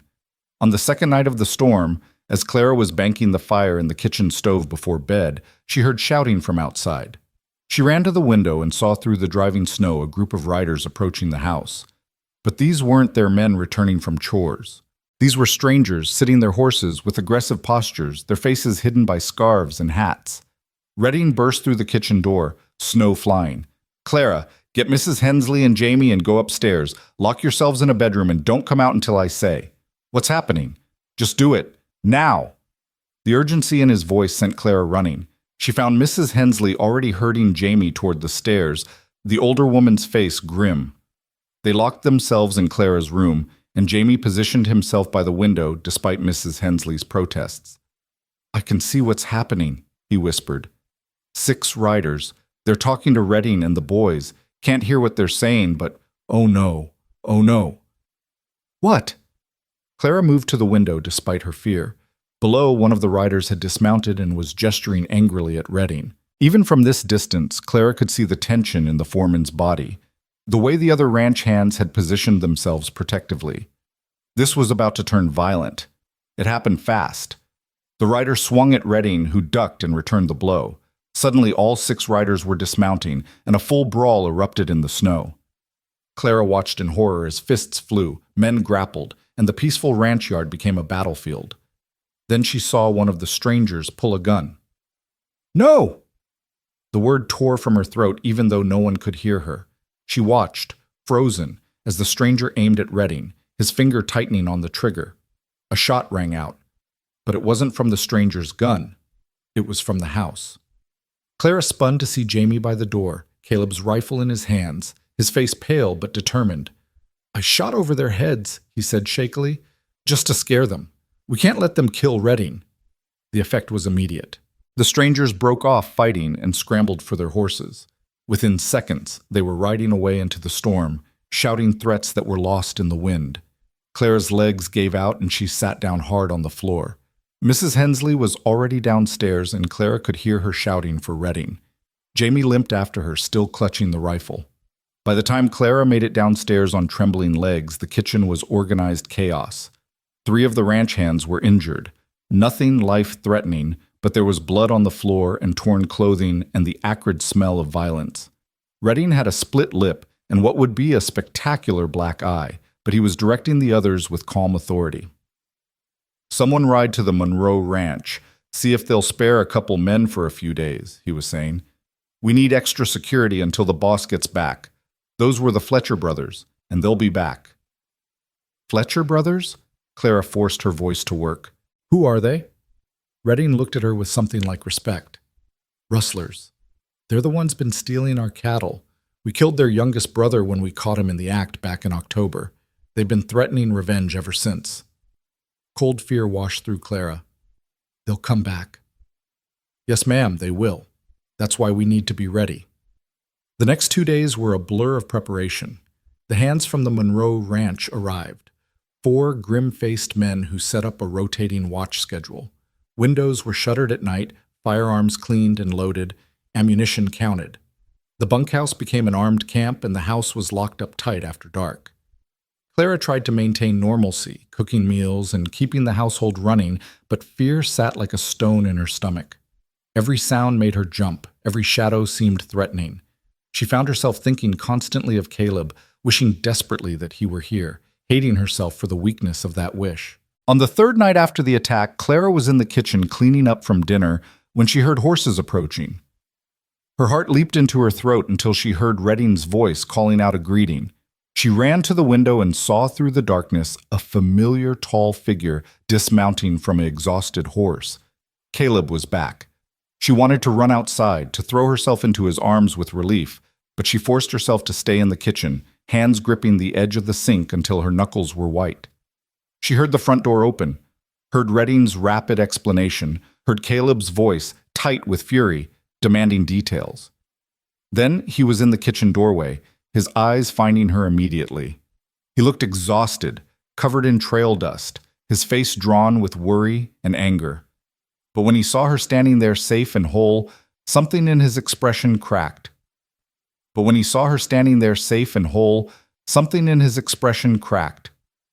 Clara. She meant to say something calm and sensible, to report on the household situation like a good employee. Instead, she heard herself whisper, "You came back." "Of course I came back." He crossed the room in 3 long strides, and before Clara could process what was happening, he'd pulled her into a fierce embrace. "When I got the telegram about the attack, I rode day and night to get here. Are you hurt? Did they touch you?" "No, I'm fine. We locked ourselves upstairs like Redding said. Jamie fired a warning shot and they ran." Clara's voice was muffled against his chest, and she realized she was shaking. "I was so scared." His arms tightened around her. "I know. I'm sorry I wasn't here. I should have been here." "Your mother is recovering. My sister can handle the rest. My place is here, protecting what's mine." His voice dropped to something almost fierce. "Protecting you." Clara pulled back enough to look up at him, her heart hammering. The expression in his eyes made her breath catch. It was raw, unguarded, full of an emotion she didn't dare name. For a long moment, they simply stared at each other, the air between them crackling with tension. Then Redding's voice from the hallway broke the spell. "Boss, we need to talk strategy." Caleb released her slowly, his hands lingering on her arms. "We'll continue this later," he said quietly. "But Clara, I'm glad you're safe. Very glad." He left to confer with his men, and Clara stood in the middle of the kitchen, her whole body trembling with reaction. Mrs. Hensley appeared from the pantry, her expression knowing. "Told you he'd come back," was all she said. That night, the house felt different with Caleb in it. Safer, more solid, more complete. Clara lay in her bed listening to the sound of male voices downstairs as he and Redding planned their defense, and for the first time in days, she felt like she could breathe properly. But sleep proved elusive. Every time she closed her eyes, she saw the Fletcher brothers riding out of the storm, saw the gun aimed at Redding, heard Jamie's rifle shot echoing through the night. She'd been so afraid, not just for herself, but for everyone on the ranch, these people who'd become something like family. Around midnight, unable to stand the tossing and turning anymore, Clara wrapped a shawl around her nightgown and crept downstairs for warm milk. She found Caleb in the kitchen, sitting at the table with a cup of coffee and a ledger open in front of him, though he didn't seem to be looking at the numbers. "Couldn't sleep either?" she asked softly. He looked up, and in the lamplight, she could see the exhaustion etched into his face. "Too much to think about. How to protect everyone, how to end this without more bloodshed, whether I should contact the territorial marshal or handle it ourselves." He rubbed his eyes. "And my mother. Leaving her was one of the hardest things I've ever done, even knowing my sister was there." Clara poured herself some milk and sat down across from him. "Is she going to be all right?" "The doctor thinks so. The crisis has passed, but she's not young anymore, and pneumonia takes a toll." His voice was heavy with worry and guilt. "You can go back to her if you need to. We'll manage here." "No." The word was firm, final. "I'm not leaving again, not with the Fletcher brothers making threats, not with you in danger." There it was again, that possessive note in his voice when he spoke of her safety. Clara's pulse quickened. "Caleb, I'm just an employee. You don't have to—" "You're not just an employee." He looked at her directly, his gray-blue eyes intense in the lamplight. "You stopped being just an employee weeks ago, Clara. I thought you knew that." Her mouth went dry. "Then what am I?" For a long moment, he didn't answer. Then quietly, "I don't know yet. But I know I couldn't breathe properly until I saw you safe tonight. I know I rode 3 horses nearly to death getting back here because the thought of you in danger made me half crazy. I know that when I held you earlier, it felt like the first time in 3 years that anything made sense." Clara's heart was hammering so hard she thought he must be able to hear it. Sarah's gone." Pain flashed across his face, but his voice remained steady. "I loved her, and I'll always love her memory. But she's gone, and I'm still here, and I'm tired of being alone. I'm tired of just existing without living. You make me want to live again, Clara. You scare the hell out of me, but you make me want to try." She should be cautious, she knew. She should remember Richard's promises, remember that wanting something didn't make it real or lasting. But sitting here in the warm kitchen with Caleb looking at her like she was something precious and rare, caution felt impossible. "You scare me too," she admitted. "I didn't come here looking for this. I came here broken and desperate, just trying to survive. But somehow you've become—" She struggled for words. "Important. So important that when you were gone, everything felt wrong." Caleb reached across the table and took her hand, his calloused fingers gentle against hers. "I can't promise you anything fancy. I can't promise it'll be easy. This is a hard life in a hard land, and I'm a difficult man with too much grief in my past. But I can promise I'll never abandon you, never lie to you, never treat you as less than you deserve. If you're willing to take a chance on us, I'll spend the rest of my life proving you made the right choice." Clara felt tears prick her eyes. "That's the most romantic thing anyone's ever said to me. I'm not done." He stood and pulled her to her feet, his hands framing her face with infinite tenderness. "Clara Hayes, you are brave and strong and kind, and you've brought light back into this house, into my life. I don't know if what I feel is love yet. I'm too scared to call it that. But I know it's real, and I know it matters, and I know I want to see where it goes, if you'll have me." She answered by rising on her toes and kissing him, pouring 3 months of longing and fear and hope into the touch of her lips against his. He made a sound deep in his chest and pulled her closer, the kiss deepening into something that felt like coming home and starting an adventure all at once. When they finally broke apart, both breathing hard, Caleb rested his forehead against hers. "Is that a yes?" "That's a yes," Clara whispered.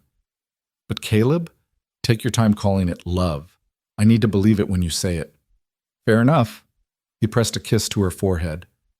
"Now go back to bed before Mrs. Hensley comes down and lectures us both about propriety." Clara laughed softly and headed for the stairs. But at the doorway, she paused and looked back. Caleb was watching her with an expression that made her heart skip, tender and possessive and full of promise.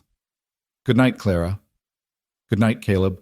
She climbed the stairs with warmth spreading through her chest, chasing away the last remnants of fear.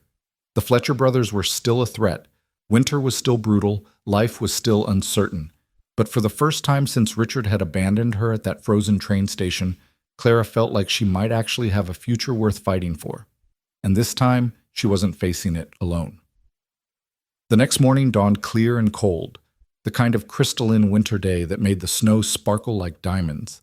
Clara woke feeling simultaneously exhausted and exhilarated, the memory of Caleb's kiss still tingling on her lips. She dressed quickly and headed downstairs, uncertain what the day would bring, but ready to face it. She found the kitchen already bustling with activity. Mrs. Hensley was pulling biscuits from the oven, and Caleb was at the table with Redding and 3 other men, maps spread out before them.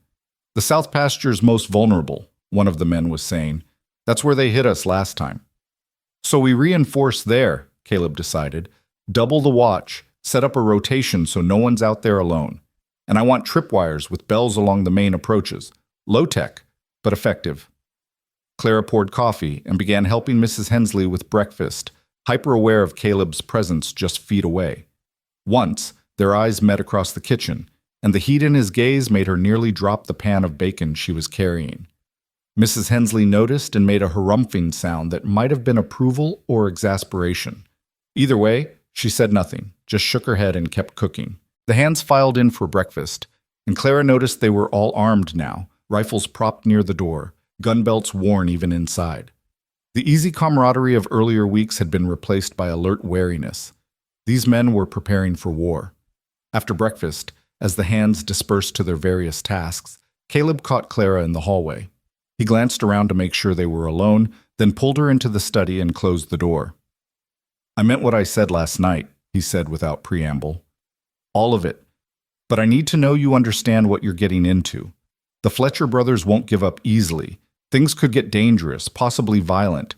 If you want to go back to town until this is resolved, I'll understand. I'll make sure you have money, a place to stay." "I'm not leaving," Clara interrupted firmly. "This is my home now. These are my people. I'm staying." Something fierce and proud flashed in his eyes. "You're sure?" "I'm sure." He kissed her then, hard and quick, then released her and stepped back. "All right, then we need to make you safe. Redding's going to teach you and Mrs. Hensley how to shoot, just basic rifle handling, enough to defend the house if it comes to that.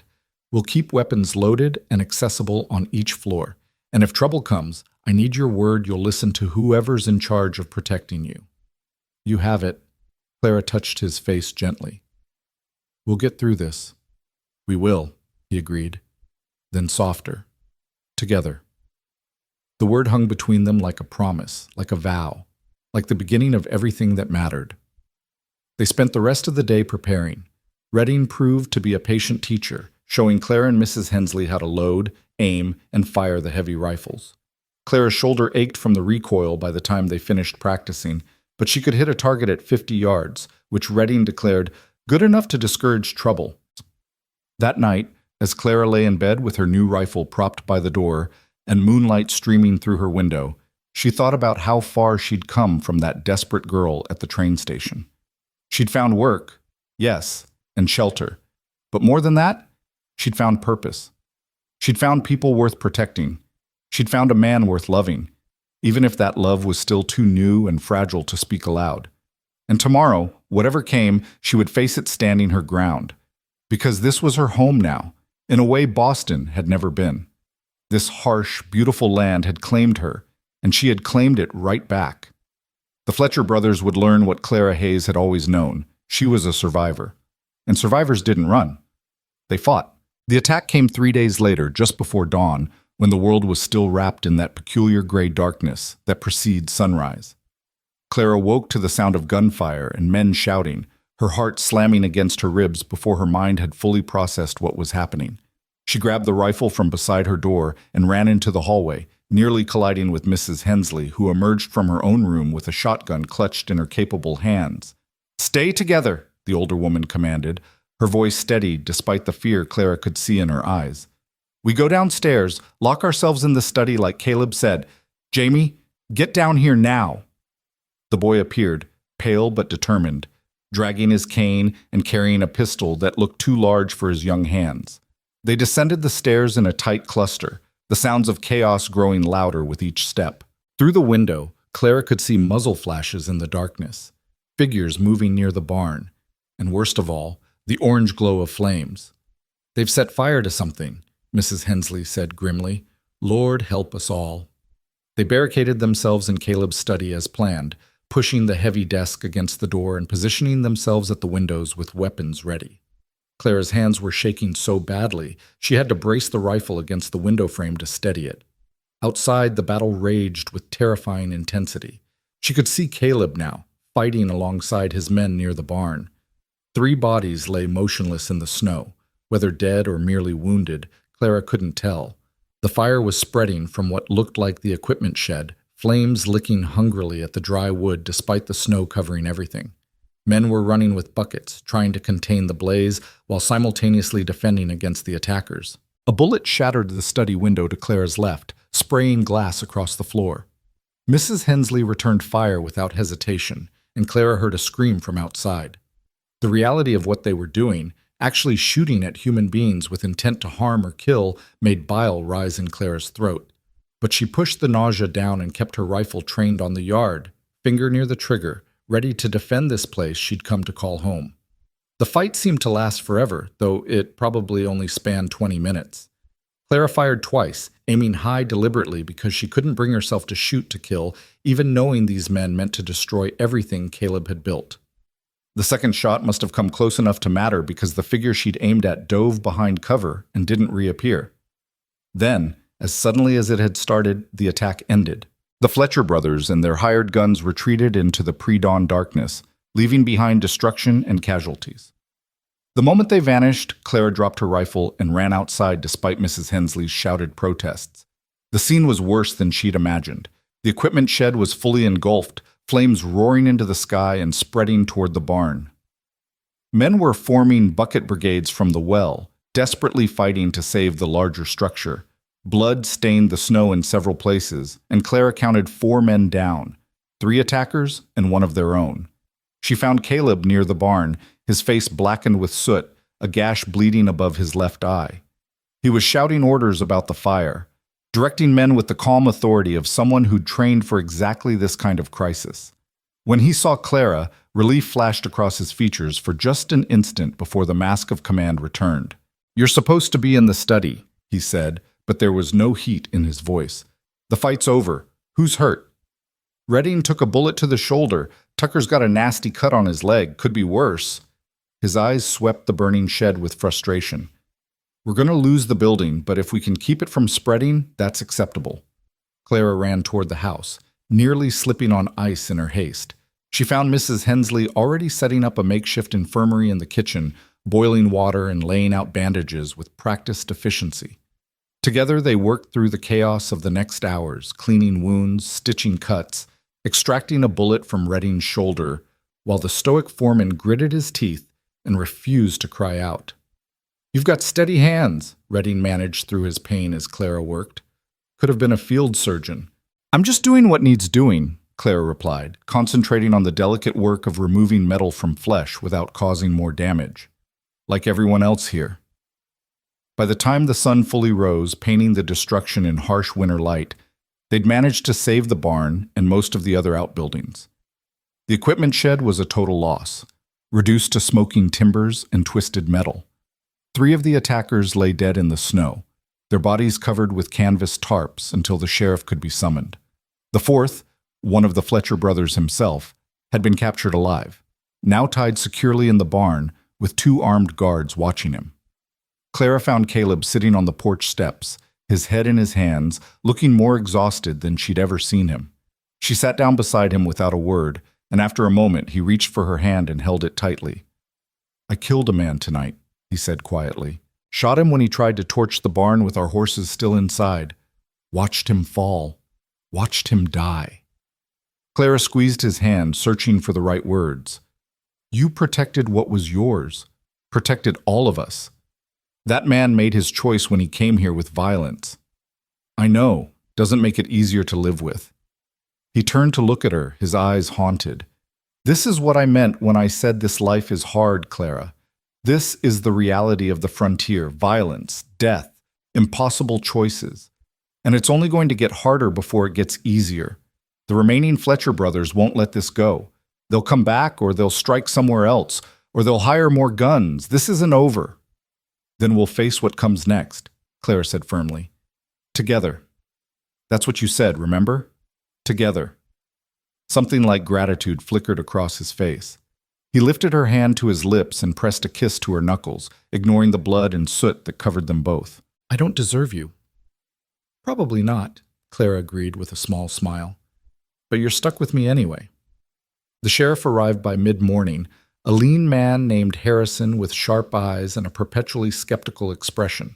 He examined the bodies, interviewed witnesses, and spent a long time questioning the captured Fletcher brother in the barn. When he emerged, his face was grim. "This was attempted murder and arson," he told Caleb. "Open and shut case. The prisoner's singing like a bird, trying to save his own neck. Says the whole thing was his older brother Samuel's idea, revenge for you killing their youngest brother back in October." "It was self-defense then, and it's self-defense now," Caleb replied evenly. "My men caught Matthew Fletcher stealing our cattle. He drew on them first. We have 3 witnesses who'll swear to it." "I believe you. Problem is, Samuel Fletcher doesn't care about facts or justice. He cares about blood vengeance. This attack failing is only going to make him madder." Harrison shook his head. "I can take the prisoner back to town, hold him for trial. But I can't protect you from Samuel. He's got money, connections, and no conscience. You need to be ready for another attack." "We'll be ready," Caleb said. But Clara heard the weariness in his voice. After the sheriff left, taking the prisoner and the bodies with him, the ranch settled into uneasy quiet. The men worked on repairs, replacing burned wood and cleaning up the worst of the destruction. Clara and Mrs. Hensley prepared an enormous meal, feeding exhausted men who ate mechanically, too tired to taste what they were consuming. That night, as Clara finally collapsed into her bed well after midnight, every muscle screaming with fatigue, she heard a soft knock on her door. She opened it to find Caleb standing there, still wearing his smoke-stained clothes, looking lost. "Can I come in?" he asked quietly. She stepped aside and he entered, closing the door behind him. For a long moment, they just looked at each other. Then Caleb pulled her into his arms, holding her with desperate intensity. "I keep thinking about what could have happened," he said against her hair. "If they'd gotten into the house, if they'd hurt you, I can't stop seeing it in my head." Clara held him tightly, feeling him shake with reaction and exhaustion. "But they didn't. I'm safe. We all are. This time. But next time. Next time we'll fight again," Clara interrupted. "Caleb, listen to me. I'm not some delicate flower who needs protecting from reality. I grew up in a foundling home, remember? I've seen cruelty and violence and death. I've lived through poverty and abandonment and betrayal. I'm still here. I'm still standing, and I'm not going anywhere." He pulled back to look at her, his eyes searching hers. "Why? Why would you choose this? You could go back to Boston, find a nice safe job somewhere, marry some clerk who'd give you a comfortable life without gunfights and cattle rustlers and buildings burning in the night. Why would you stay here?" Clara reached up to touch his face, her fingers gentle on his bruised and soot-stained skin. "Because comfortable isn't the same as happy. Because safety isn't the same as being alive. And because when I look at you, I see a man worth fighting for. This place, these people, this life. It's real in a way nothing in Boston ever was. I'd rather face danger with you than face boredom with anyone else." Caleb kissed her then, slow and deep, and full of everything words couldn't express. When they finally broke apart, he rested his forehead against hers. "I'm falling in love with you," he said quietly. "I didn't think I could feel this way again after Sarah, but here you are, and I can't seem to stop it. Maybe don't even want to stop it anymore." Clara's heart felt too large for her chest. "I'm falling in love with you too. Have been for weeks, probably. I was just too scared to admit it." "Scared of what?" "Scared of losing another future. Scared of hoping for something and having it ripped away. Scared that maybe I'm not meant to have happiness, that maybe I used up all my chances when I trusted Richard." She blinked back tears. "But tonight, when I thought I might lose you, I realized being scared doesn't protect me from anything. It just makes me smaller. So I'm choosing to be brave instead. I'm choosing this, choosing you, choosing us." He kissed her again, and this time there was something like wonder in it. "Stay with me tonight," he said. I'm not asking for anything improper. I just don't want to be alone.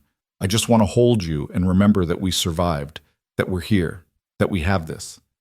Clara knew she should say no, should maintain propriety, should worry about her reputation.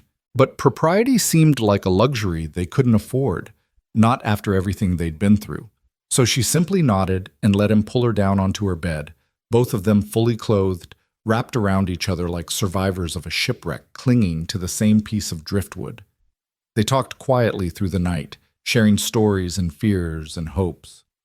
Caleb told her about Sarah, about their courtship and marriage, about holding his wife's hand as she died and feeling like his heart was dying with her. Clara told him about the foundling home, about the loneliness of never belonging anywhere, about Richard's betrayal and standing at that frozen train station with $5 and shattered dreams. "I'm glad he left you," Caleb said, and when Clara pulled back in surprise, he shook his head. "I don't mean I'm glad he hurt you. I mean I'm glad you ended up here instead of wherever he was planning to take you, because if he'd kept his promises, you'd be his wife right now, and I'd never have met you, and that would be a tragedy." Clara felt tears prick her eyes. "That might be the nicest thing anyone's ever said to me. Get used to it. I plan on saying nice things to you for the rest of my life." "Is that a proposal, Mr. Warren?" He went very still. "Would you say yes if it was?" Clara's heart hammered in her chest. They'd known each other barely 3 months. This was too fast, too soon, too reckless. Every practical bone in her body was screaming caution. But she thought about standing in the study with a rifle, defending this place that had become home. She thought about Caleb's kiss, his declarations, his steady presence that had become the anchor point of her existence. She thought about how short life was, how quickly everything could be taken away, how stupid it would be to waste time being cautious when they could be building something real. "Yes," she said firmly. "I would say yes." Caleb's expression transformed, wonder and joy chasing away the shadows that had haunted his face for so long. "Then marry me, Clara Hayes. Marry me and be my wife and help me run this ranch and raise cattle and build a life worth living. Marry me and let me spend the rest of my days proving I'm worthy of you." "Yes," Clara said again, laughing and crying at the same time. "Yes, yes, yes." He kissed her with such tenderness that her heart ached. Then he pulled the ring from his own hand, a simple gold band, worn smooth with years of use, and slipped it onto her finger. It was too large, spinning loosely, but Clara closed her fist around it like it was the most precious thing in the world. "It was my father's," Caleb said, "and his father's before that. I'll get you a proper ring in town, something that fits, something pretty." "This is perfect," Clara interrupted. "It means something. It has history. I don't want some new ring from a store. I want this one." They held each other as the night wore on toward dawn, both of them too wired and emotional to sleep despite their exhaustion. They made plans. A small wedding in town once things settled, maybe in the spring. They'd fix up the house, maybe add on a room or two for the children they both tentatively hoped for. They'd expand the herd, hire more help, make the Circle W into the kind of ranch that would last for generations. "We're really doing this," Clara said wonderingly as gray dawn light began to filter through the window. "Getting married, building a life together." "We really are," Caleb kissed her forehead. "And I promise you, Clara, I will never abandon you. I will never lie to you. I will work every day to deserve the gift of your trust. You have my word, my oath, my everything." "I believe you," Clara whispered. And she did. But their peaceful moment was shattered by shouting from outside. Caleb was on his feet instantly, moving to the window. Clara joined him and felt her blood run cold at what she saw. The barn was on fire again. And this time, the flames were spreading faster, driven by wind that had picked up during the night. "Samuel Fletcher," Caleb said grimly. "He came back." They raced downstairs to find chaos erupting once more. The hands were already fighting the fire, but it was worse this time. The barn was old, dry, full of hay and wood that burned like tinder. And worse, they could hear the horses inside screaming with terror. Caleb was running before Clara could stop him, charging into the burning barn while his men shouted warnings. She watched in horror as he disappeared into the smoke, and every second he didn't reappear felt like an eternity. Other men followed him in, and together they began leading horses out, the panicked animals fighting their rescuers even as those rescuers risked their lives to save them. Clara ran to help, grabbing halters and leading ropes, talking soothingly to frightened horses, and guiding them to safety in the paddock far from the flames. The heat was intense, smoke making her eyes water and her lungs burn, but she kept working alongside the men until every horse was accounted for, except one. Caleb's prize stallion, Thunder, was still inside. "Boss, let him go!" Redding shouted, his injured shoulder bleeding again from the exertion. "The whole thing's coming down!" But Caleb went back in anyway, and Clara's heart stopped beating. She counted seconds that felt like hours, praying to a God she wasn't sure she believed in, bargaining with the universe to please. Please let him come out alive. Then he emerged, leading the terrified stallion, his clothes smoking and his face blackened with soot. The moment he cleared the door, a section of the roof collapsed with a roar of flames and crashing timber. If he'd been 30 seconds slower, he would have been crushed. Clara was running before she knew she'd moved, throwing herself at Caleb despite the heat radiating from him, checking him frantically for injuries. "Are you insane? You could have died." "But I didn't." He coughed, and she heard the rattle in his lungs from smoke inhalation. "Thunder's worth $300. Couldn't just let him burn." "I don't care about the damn horse." Clara was crying now, fear and relief making her shake. "I care about you, you stubborn, reckless, impossible man. Don't you ever scare me like that again." He pulled her close despite his smoke-drenched state. "I'm sorry. I'm all right. We're all right." But they weren't all right. The barn was a total loss, burned to the ground with nothing salvageable. And when dawn fully broke and they could assess the damage properly, they found something that made Caleb's face go hard with fury. A message, painted in crude letters on the side of the chicken coop. "This ain't over, Samuel." "He was here," Redding said quietly. "While we were all fighting the fire, he left us a warning." Caleb stared at the message, his jaw clenched so tight Clara could see the muscle jumping. "Then we end this. Today. No more waiting for him to strike. We take the fight to him." "Boss, that's exactly what he wants," Redding protested.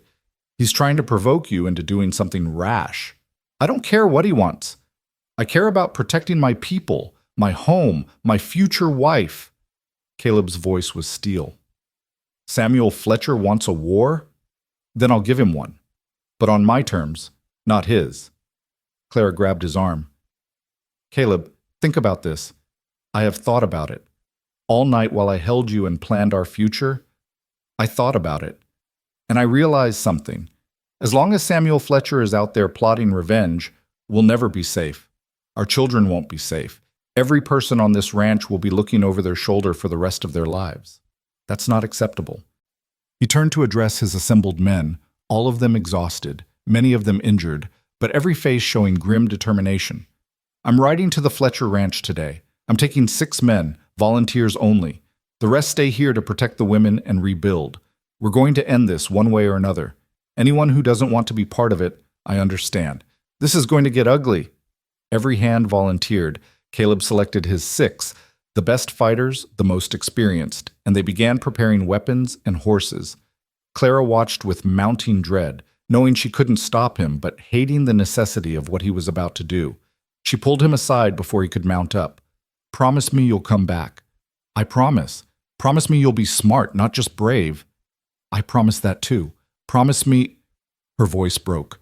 Promise me I'm not going to become a widow before I even become a wife. Caleb cupped her face in his hands, his eyes intense. Clara Hayes, I have every intention of marrying you, growing old with you, and annoying you for the next 50 years. This is just one more obstacle to get through. Trust me. I do trust you. That's what terrifies me. He kissed her, long and deep and full of promise, then pulled away and swung up onto Thunder's back. The stallion, still nervous from the fire, danced sideways, but Caleb controlled him with easy competence. Mrs. Hensley, you're in charge until we get back, he called. Barricade the house if you need to. Don't take chances. And Clara? He looked down at her, his expression softening. Start planning our wedding. I want something to look forward to when I get home. Then he was gone, riding out with his men into the winter morning, leaving Clara standing in the ruins of their burned barn, with tears freezing on her cheeks and terror clawing at her heart. Mrs. Hensley came to stand beside her, placing a comforting hand on her shoulder. He'll come back. Caleb Warren always comes back. You said that before, Clara whispered. But what if this time is different? What if this is the time his luck runs out? Then we honor him by staying strong and protecting what he built, Mrs. Hensley said firmly. But I don't think it'll come to that. That man has something to live for now. He has you. Clara held on to that thought like a lifeline as the hours crawled by. She threw herself into work, helping to clear debris from the barn, tending to the horses in their temporary paddock, cooking an enormous midday meal for the remaining hands. Anything to keep her hands busy and her mind from imagining all the ways this could go wrong. Jamie found her in the kitchen that afternoon, staring out the window in the direction Caleb had ridden. He's going to be fine, the boy said confidently. The boss is the toughest man I know, and he's got you to come back to now. That makes him even tougher. You really think so? I know so. I've seen how he looks at you, Miss Clara, like you hung the moon and stars. A man with that much to live for doesn't take stupid chances. Clara wished she could share his confidence, but as afternoon bled into evening with no word, her anxiety grew into full-blown fear. She paced the kitchen, unable to settle, jumping at every sound. It was after dark when she finally heard horses approaching. She ran to the door, her heart in her throat, and nearly collapsed with relief when she saw Caleb riding at the head of his men.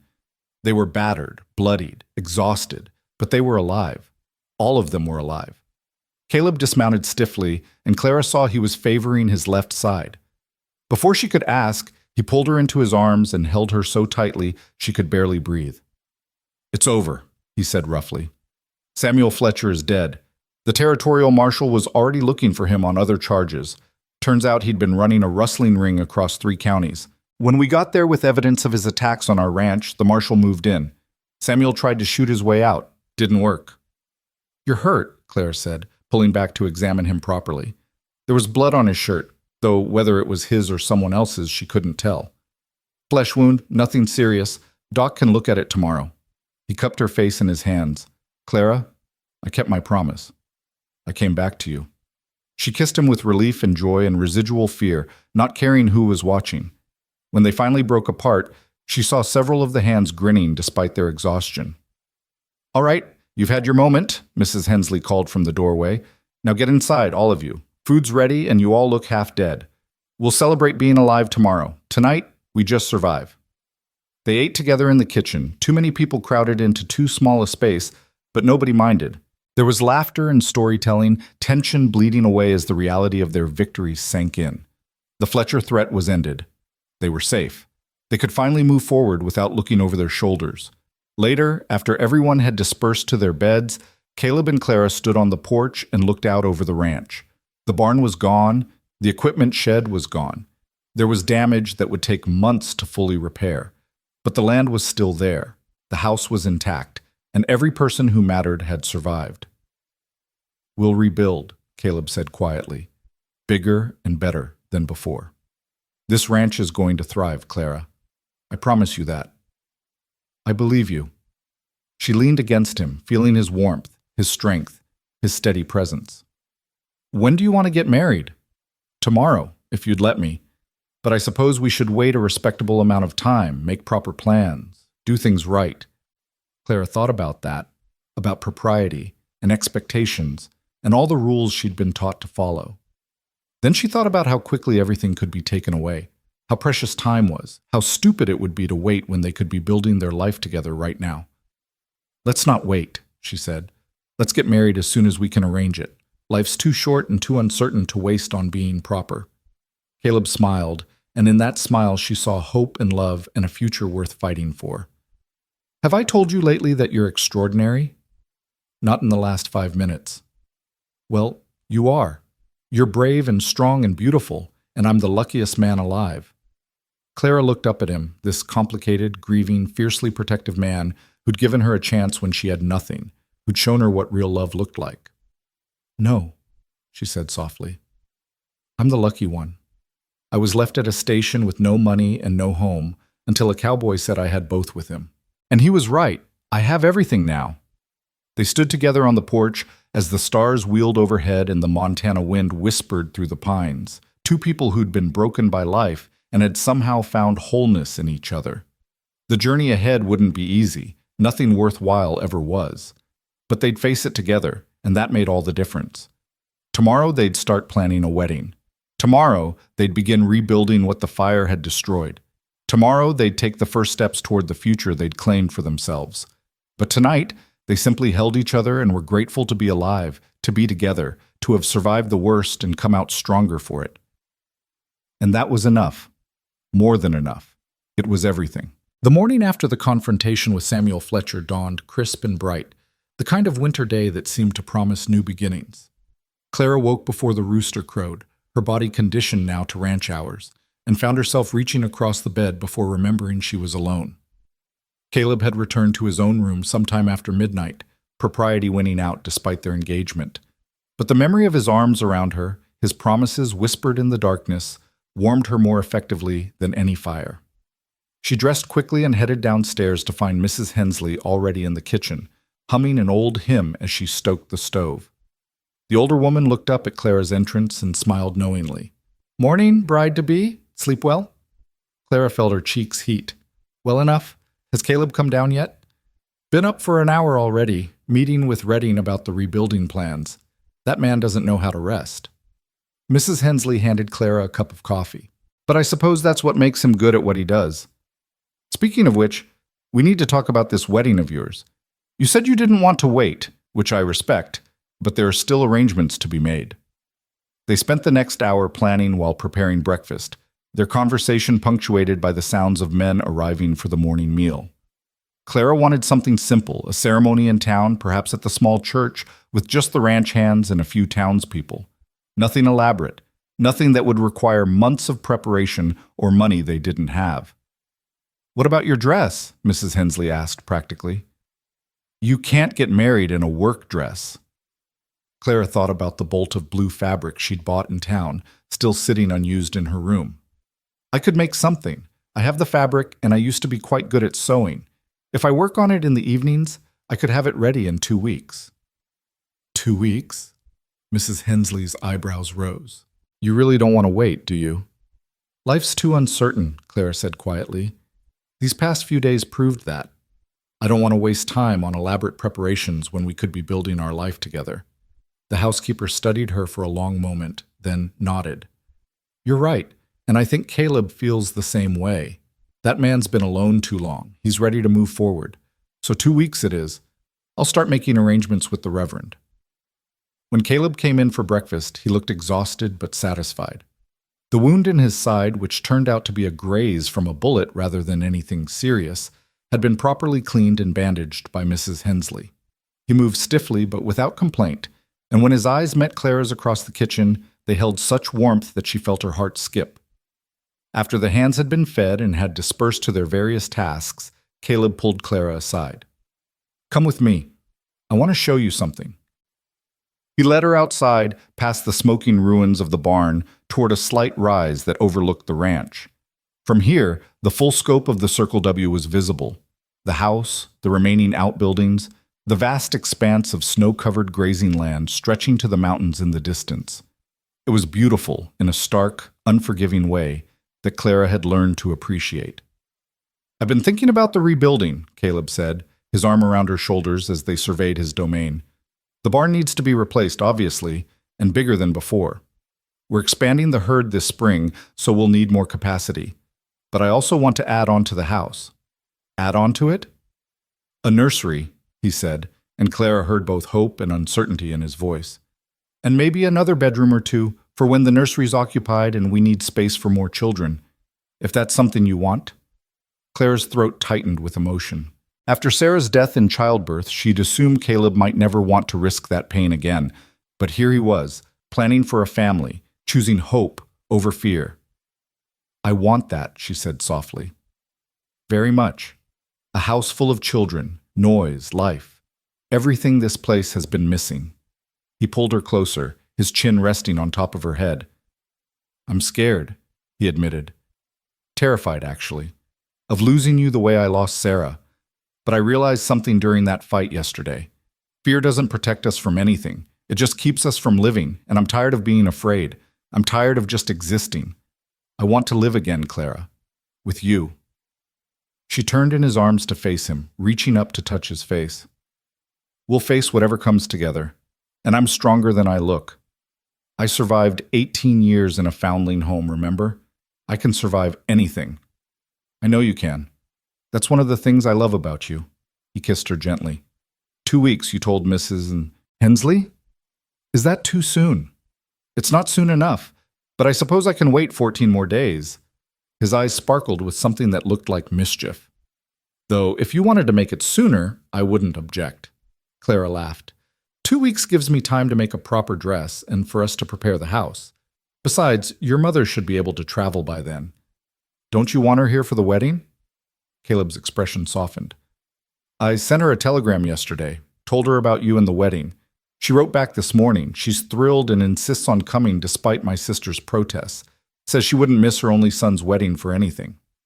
I can't wait to meet her. She'll love you. How could she not? He kissed her again, longer this time, and Clara lost herself in the warmth of it. When they finally broke apart, both breathing hard, Caleb groaned. 14 days is going to be torture. Then we'd better stay busy, Clara said practically, though her heart was racing. They spent the next 2 weeks in a flurry of activity that left little time for romantic interludes, but brought them closer in a different way. They worked side by side, planning the new barn, consulting with the hands about the best design and materials. Clara spent evenings sewing her wedding dress by lamplight, while Caleb worked on ranch ledgers, both of them companionably silent in his study. They made decisions together about household matters, ranch business, their future, learning the rhythm of partnership that would define their marriage. The dress came together beautifully, the blue fabric falling in simple, elegant lines that flattered Clara's figure without being ostentatious.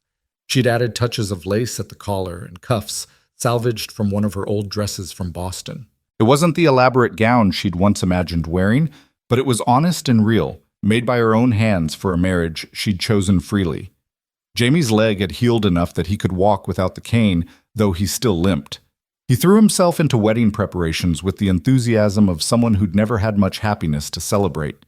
He helped Mrs. Hensley plan the reception meal, decorated the church with pine boughs and winter berries, and appointed himself the unofficial overseer of every detail. This is going to be the best wedding Willow Creek has ever seen, he declared one evening as he arranged wildflowers he'd somehow found growing in a sheltered spot near the creek. Even if it's happening fast, it's going to be perfect. Clara hugged him impulsively. Thank you, Jamie, for everything. You've become like family to me. The boy's face turned red with pleasure. Your family too, Miss Clara. You and the boss both. This ranch is the only home I've ever really had, and you've made it feel like a proper home instead of just a place to work. Caleb's mother arrived 3 days before the wedding, brought from the train station by Caleb himself. Margaret Warren was a small, iron-haired woman with her son's gray-blue eyes and a warmth that immediately put Clara at ease. Despite her recent illness, she moved with determined energy, and within an hour of arriving, she'd inspected every corner of the house and declared it a good foundation for a family. You'll make my son happy, she told Clara directly, taking her hands across the kitchen table. I can see it in his eyes. He's been dead inside since Sarah passed, just going through motions. But you've brought him back to life. That's a precious gift, dear girl. He's done the same for me, Clara replied honestly. I was lost when I came here. Broken. He gave me a chance to rebuild myself. Margaret nodded approvingly. That's what love should do, make both people stronger. Not like some marriages where one person diminishes the other. You and Caleb, you'll be partners, equals. That's rare and valuable. The night before the wedding, Clara couldn't sleep. She lay in her bed, her last night in this room as Clara Hayes, and thought about how far she'd traveled in just 4 months. From abandoned and hopeless to loved and cherished. From having nothing to having everything that mattered. She heard a soft knock on her door and opened it to find Caleb standing there in his nightshirt, looking as restless as she felt. Couldn't sleep either? She asked. Too much thinking. He glanced down the hallway to make sure they were alone, then pulled her into her room and closed the door. I know I'm not supposed to see you before the wedding tomorrow, but I needed to talk to you, to make sure you're certain about this. Clara stared at him. Are you getting cold feet? God, no, the opposite. I'm so certain it terrifies me. I just need to know you feel the same way, that you're not agreeing to this because you think you owe me something or because you don't have other options. I need to know you're choosing me, not just accepting the situation you're in. Clara took his face in her hands, making sure he was looking directly at her. Caleb Warren, I am choosing you, not because I have to, but because I want to. Because when I imagine my future, you're in every part of it. Because you make me braver and stronger and happier than I've ever been. Because I love you with everything I am. She watched relief and joy wash over his face. I love you too. So much it scares me sometimes. I thought I'd used up my chance at happiness with Sarah. I thought I was done with love. But then you showed up at that train station with your fierce pride and your determination, and you turned my whole world upside down. Is that a complaint? It's a thank you. He kissed her softly. Thank you for giving me a second chance. Thank you for being brave enough to trust me. Thank you for saying yes. Thank you for asking, Clara whispered back. Thank you for seeing something worth saving when I was at my lowest. Thank you for building a home I could belong to. They held each other in the darkness, and Clara felt a peace settle over her that she'd never experienced before. This was right. This was real. This was forever. I should go, Caleb said reluctantly. It's bad luck to see the bride before the wedding. I don't believe in luck. I believe in us. Still, he kissed her forehead. I'll see you at the church tomorrow. Don't be late. Wouldn't dream of it. After he left, Clara finally slept, her dreams full of white snow and blue skies and gray eyes that looked at her like she was everything. The wedding day dawned clear and cold, the winter sun sparkling on fresh snow that had fallen overnight. Clara woke with butterflies in her stomach, but no doubts in her heart. Mrs. Hensley and Margaret helped her dress, fussing over every detail until the blue dress hung perfectly, and Clara's hair was arranged in an elegant style that made her look older, more sophisticated. You're beautiful, Margaret said with tears in her eyes. My son is a lucky man. I'm the lucky one, Clara replied, but she was smiling.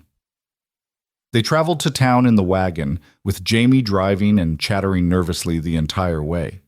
The church was small but packed with people, all the ranch hands, several families from town, even the sheriff who'd helped end the Fletcher threat. And at the front, standing beside the Reverend, was Caleb.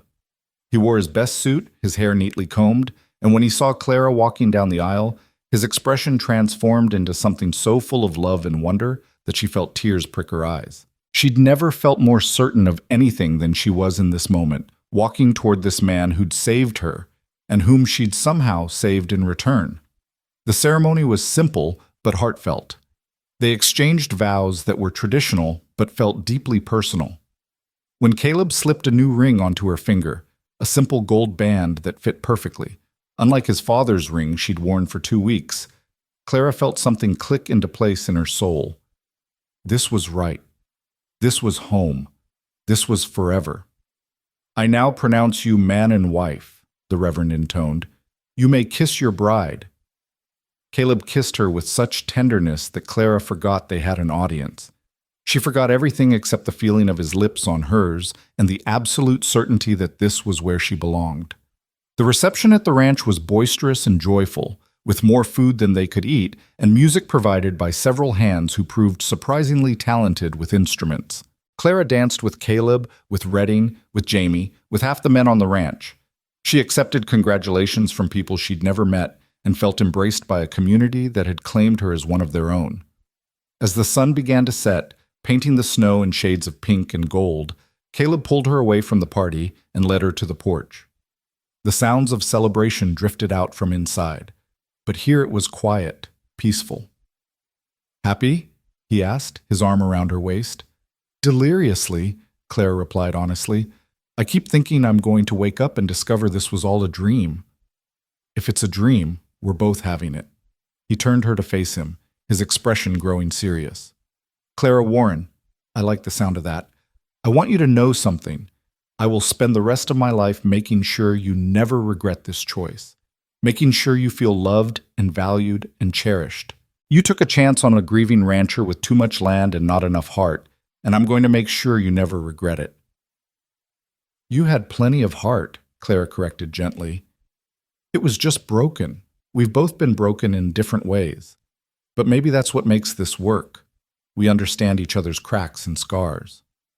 "I like that." He kissed her softly. "We're both works in progress. And we'll keep working on each other, together, for the rest of our lives." They stood on the porch as the party continued inside and the Montana sky darkened above them. Two people who'd been lost and had found each other against all odds. Clara thought about that desperate girl at the train station 4 months ago, heartbroken and hopeless, with $5 and no future. She wished she could go back and tell that girl that everything would be all right, that the abandonment would lead to something better than she'd ever imagined. But maybe she didn't need to. Maybe that girl had always known, deep down, that she was strong enough to survive anything. And maybe this ranch, this man, this life, they'd been waiting for her all along. The weeks following the wedding settled into a rhythm that felt both new and comfortable. Clara moved her belongings from the spare room into Caleb's bedroom, and the intimacy of sharing space with him felt like the most natural thing in the world. They woke together before dawn, worked side by side through the day, and fell into bed exhausted but content each night. The rebuilding progressed steadily. The new barn rose from the ashes of the old, bigger and more modern, with space for twice as many horses. Caleb hired additional hands as they prepared for spring calving season, and Clara found herself managing a household that seemed to grow more complex by the day. But she loved it. She loved the challenge of feeding 20 men 3 times a day, of keeping a sprawling ranch house clean and functional, of managing supplies and coordinating with Mrs. Hensley to keep everything running smoothly. She'd spent her whole life learning to be useful, and now that usefulness had purpose beyond mere survival. One evening in late January, as they sat by the fire in the parlor, Caleb pulled out a leather-bound book and handed it to Clara. "My mother gave me this before she left. She said every family should have a history, and since we're starting our own, we should document it properly." Clara opened the book to find the first page inscribed in Margaret's neat handwriting, "The Warren family of the Circle W Ranch." Below that, blank pages waited to be filled. "She wants us to record our story," Clara said wonderingly. "Births, deaths, important events, a legacy." "A future," Caleb corrected. "She's giving us permission to build something new while honoring what came before." Clara ran her hand over the empty pages, thinking about what they would fill them with. Their wedding, certainly. The rebuilding of the ranch, and someday, God willing, the births of their children. Graduations, marriages, all the moments that would make up a life well lived. "We should start with how we met," she said impulsively. "The real story, not the sanitized version. How I was abandoned at a train station and you gave me a chance." Caleb nodded slowly. "And how you took that chance and turned it into something neither of us expected. How you fought beside us when the Fletcher brothers attacked. How you proved that courage has nothing to do with where you come from and everything to do with who you choose to be." They spent the evening writing their story together, taking turns with the pen, sometimes laughing at the memories and sometimes falling quiet with emotion. When they finally closed the book hours later, Clara felt like they'd created something important, a testament to the idea that broken people could build beautiful things if they were brave enough to try. February brought harsh weather that tested everyone's endurance, A blizzard trapped them inside for 3 days, and even after it passed, the cold was so intense that water froze in pipes despite their best efforts. The cattle suffered, and they lost several head to the weather despite the hands' tireless efforts to protect the herd. But they survived, and with each challenge overcome, Clara felt herself becoming more deeply rooted in this place. She no longer thought of herself as someone temporarily staying at the Circle W. This was her home now, her land, her responsibility. She belonged here in a way she'd never belonged anywhere else. One morning in early March, Clara woke feeling nauseated. She barely made it to the chamber pot before losing what little was in her stomach. Caleb woke at the sound and was beside her instantly, holding back her hair and looking worried. "Are you sick? Should I ride for the doctor?" "No," Clara said weakly, then felt another wave of nausea. But even through the discomfort, she felt a flutter of hope. "I think I might be pregnant." Caleb went very still. "Are you sure?" "Not certain, but I've missed my monthly courses. And this nausea, it's how the women at the foundling home described it when they helped in the infirmary." She looked up at him, trying to read his expression. "Are you happy about this?" Instead of answering, he pulled her into his arms and held her so tightly she could barely breathe. When he finally pulled back, there were tears on his face. "Happy doesn't begin to cover it. Terrified, yes, but also happier than I have any right to be." They sent for Doc Anderson that afternoon, and he confirmed what Clara suspected. She was approximately 2 months along, due in late October. The doctor examined her carefully and pronounced her healthy and strong. "You're built for childbearing, Mrs. Warren," he said with professional approval. "Good hips, strong constitution. Barring any complications, I don't foresee any problems. Just rest when you can, eat well, and don't overdo the heavy work." After he left, Caleb insisted on Clara sitting down immediately and staying off her feet for the rest of the day. She laughed at his overprotectiveness, but secretly loved it. After so many years of having no one to care about her well-being, having a husband who worried over every little thing felt like a luxury. "I'm pregnant, not fragile," she reminded him that evening as he fussed over her dinner. "Women work through pregnancy all the time. I'm not going to break." "I know, but after Sarah—" He trailed off, the old pain flickering across his face. Clara took his hand. "I'm not Sarah, and this baby isn't that baby. Every pregnancy is different, every outcome uncertain, but we can't live in fear of what might happen. We have to trust that we'll face whatever comes together." He nodded slowly.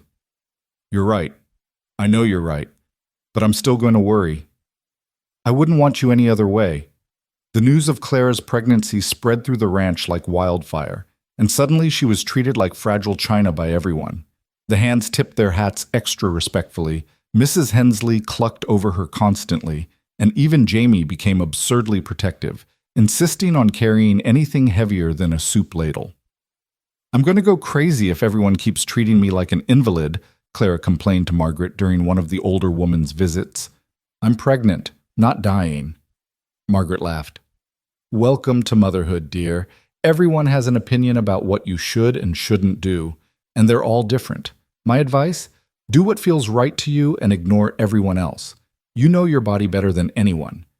As spring arrived and the snow began to melt, revealing the land beneath, Clara felt new life stirring all around. Calves were born, filling the pastures with gangly youngsters.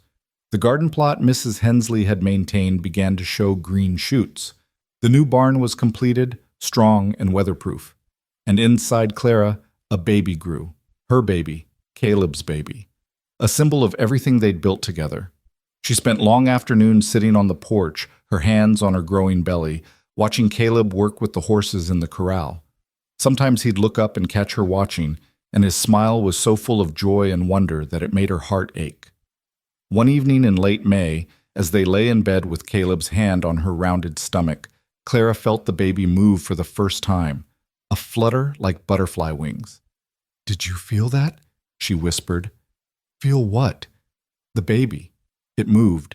Here." She guided his hand to where she'd felt the movement, and after a moment it happened again, stronger this time. Caleb's expression transformed into something close to reverence. "That's our baby. That's our child, moving and growing and alive." His voice broke. "Clara, we made this. Together." "We did," she agreed, tears streaming down her own face. We made a miracle. Summer brought hard work, but also contentment. Claire's pregnancy progressed smoothly, and despite Doc Anderson's warnings about rest, she couldn't bring herself to sit idle. She worked in the garden, canned vegetables for winter, continued managing the household. Her body changed, growing round and awkward, but she felt stronger than ever. Caleb remained protective, but learned to trust that Clara knew her limits. They talked about names, about how to arrange the nursery, about what kind of parents they wanted to be. They shared their fears, his about losing her, hers about being a good mother when she'd never known her own, and in sharing, diminished them. In August, they received word that Victoria Ashford had married a banker from Denver and moved away. The news was met with relief rather than regret. That chapter of Caleb's life was truly closed, and the future belonged entirely to Clara and the family they were building. September arrived with cooler temperatures and the first hints of fall color in the aspen groves. Clara's belly was enormous now, her movements limited, her patience with her own body wearing thin. She was ready to not be pregnant anymore, ready to meet this child who'd been part of her for so long. On October 15th, 3 days before Doc Anderson's predicted due date, Clara's water broke while she was making breakfast. The contractions started shortly after, not the mild twinges she'd been experiencing for weeks, but powerful surges that took her breath away. Mrs. Hensley sent Jamie riding for the doctor while she got Clara upstairs and into bed. Caleb appeared moments later, his face pale with fear barely concealed. "I'm here," he said, taking Clara's hand. "I'm not going anywhere." "Good," Clara gasped as another contraction hit, "because I might need to break some of your fingers." Labor was long and difficult, lasting through the day and into the night. Doc Anderson arrived and monitored Clara's progress with professional calm, but she could see worry in his eyes as hours passed without significant change. Caleb stayed by her side the entire time, letting her crush his hand during contractions, wiping sweat from her forehead, whispering encouragement and love. "I can't do this," Clara sobbed at one point, exhausted beyond bearing. "It's too hard. I can't." "Yes, you can," Caleb said fiercely. "You're the strongest person I know. You survived abandonment, poverty, gunfights, and fires. You can survive this. You can do this, Clara. I believe in you." She drew strength from his certainty, and when the doctor told her to push, she bore down with everything she had. Once, twice, 3 times, and then a thin wail split the air, the most beautiful sound Clara had ever heard. "It's a girl," Doc Anderson announced, holding up a tiny, squirming infant. "Healthy lungs, all her fingers and toes. Congratulations."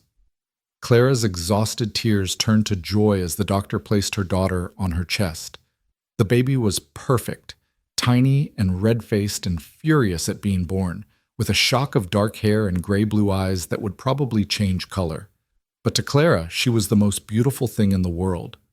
Caleb was openly weeping as he looked at his daughter, his hand trembling as he touched her tiny head. "She's perfect. Clara, she's absolutely perfect." "What should we name her?" Clara asked, too exhausted and euphoric to think clearly. Caleb was quiet for a long moment, his eyes never leaving his daughter's face. "Hope," he said finally. "Hope Warren. Because that's what she represents. Hope for the future. Hope that good things can come from pain. Hope that love can heal even the deepest wounds." "Hope," Claire repeated, and it felt right. This tiny girl was indeed their hope, their future, their proof that broken people could create something whole and beautiful. The weeks following Hope's birth were a blur of sleepless nights and endless feedings, of learning how to care for a tiny human who seemed impossibly fragile. But Clara had never been happier. Watching Caleb hold their daughter with such tenderness, seeing the fear in his eyes gradually replaced by confidence as he learned to be a father, filled her with a joy so profound it sometimes took her breath away. Mrs. Hensley proved invaluable, teaching Clara everything she needed to know about caring for an infant. The hands took turns peeking in at the baby, these rough men transformed into gentle giants by the sight of something so small and precious. Jamie appointed himself Hope's unofficial guardian, treating her with such reverence that Clara had to bite back smiles. On a cold December evening, exactly 1 year after Clara had stood at that frozen train station with nothing but broken dreams, she sat in the rocking chair Caleb had made for her, nursing hope while Caleb added wood to the fire. Snow was falling outside, and the house was warm and full of life. "Do you ever think about that day?" Caleb asked, settling into his own chair. "The day we met?" "Sometimes," Clara admitted. "I think about how desperate I was, how certain I was that my life was over. And then I think about everything that's happened since, and it seems impossible that so much could change in a year." "You changed my life," Caleb said quietly. "I was just existing before you came, going through motions, doing my duty, but not really living. You reminded me what it means to be alive." "You did the same for me." Clara looked down at Hope, now sleeping peacefully in her arms. "You gave me something I'd been searching for my entire life. A home. Not just a place to live, but a home in every sense. A family, a purpose, a future." They sat in comfortable silence, watching the fire and listening to the wind outside. In the kitchen, Mrs. Hensley was humming as she prepared tomorrow's bread. Upstairs, the house creaked and settled. Beyond the windows, the ranch stretched out into the darkness, full of cattle and horses and men who depended on them. "I love you," Caleb said. "I tell you that every day, but I want you to hear it again. I love you more than I thought possible. You and Hope, you're my world now." "I love you too," Clara whispered back, "more than words can say." She thought about Richard Pemberton sometimes, and when she did, it was with gratitude rather than bitterness. His abandonment had seemed like the end of everything, but it had actually been the beginning. It had brought her to this ranch, to this man, to this life she'd built from nothing. She'd been left at a station with no money and no home, and a cowboy had told her she had both with him. He'd been right. She had everything now: a husband who loved her, a daughter who was her heart made flesh, a home that would stand for generations, and a future brighter than any dream she'd dared to dream. The snow fell softly outside, covering the ranch in white silence. Inside, the fire crackled, the baby slept, and Clara and Caleb sat together in the home they'd built. Tomorrow would bring work and challenges and all the daily struggles of ranch life. But tonight, in this moment, everything was perfect. Clara leaned her head back and closed her eyes, feeling the weight of her sleeping daughter in her arms, hearing the steady breathing of her husband nearby, sensing the solidity of the house around them. This was peace. This was home. This was everything. And she would never take it for granted, not for a single day. Years later, when Hope was old enough to understand, Clara would tell her the story of how she came to the Circle W. She would tell her about the frozen train station, the desperate moment when everything seemed lost, and the quiet cowboy who offered her a chance. She would tell her about the fires and the fights, the fear and the courage, the slow building of trust and love. And she would tell her the most important part, that sometimes the worst moments of our lives are actually doorways to the best. That being broken doesn't mean being ruined. That love can be found in the most unexpected places, by the most unexpected people, at the most unexpected times. But that was in the future. Tonight, Clara simply sat in her rocking chair, holding her daughter, watching her husband, and being grateful for every moment that had led her here.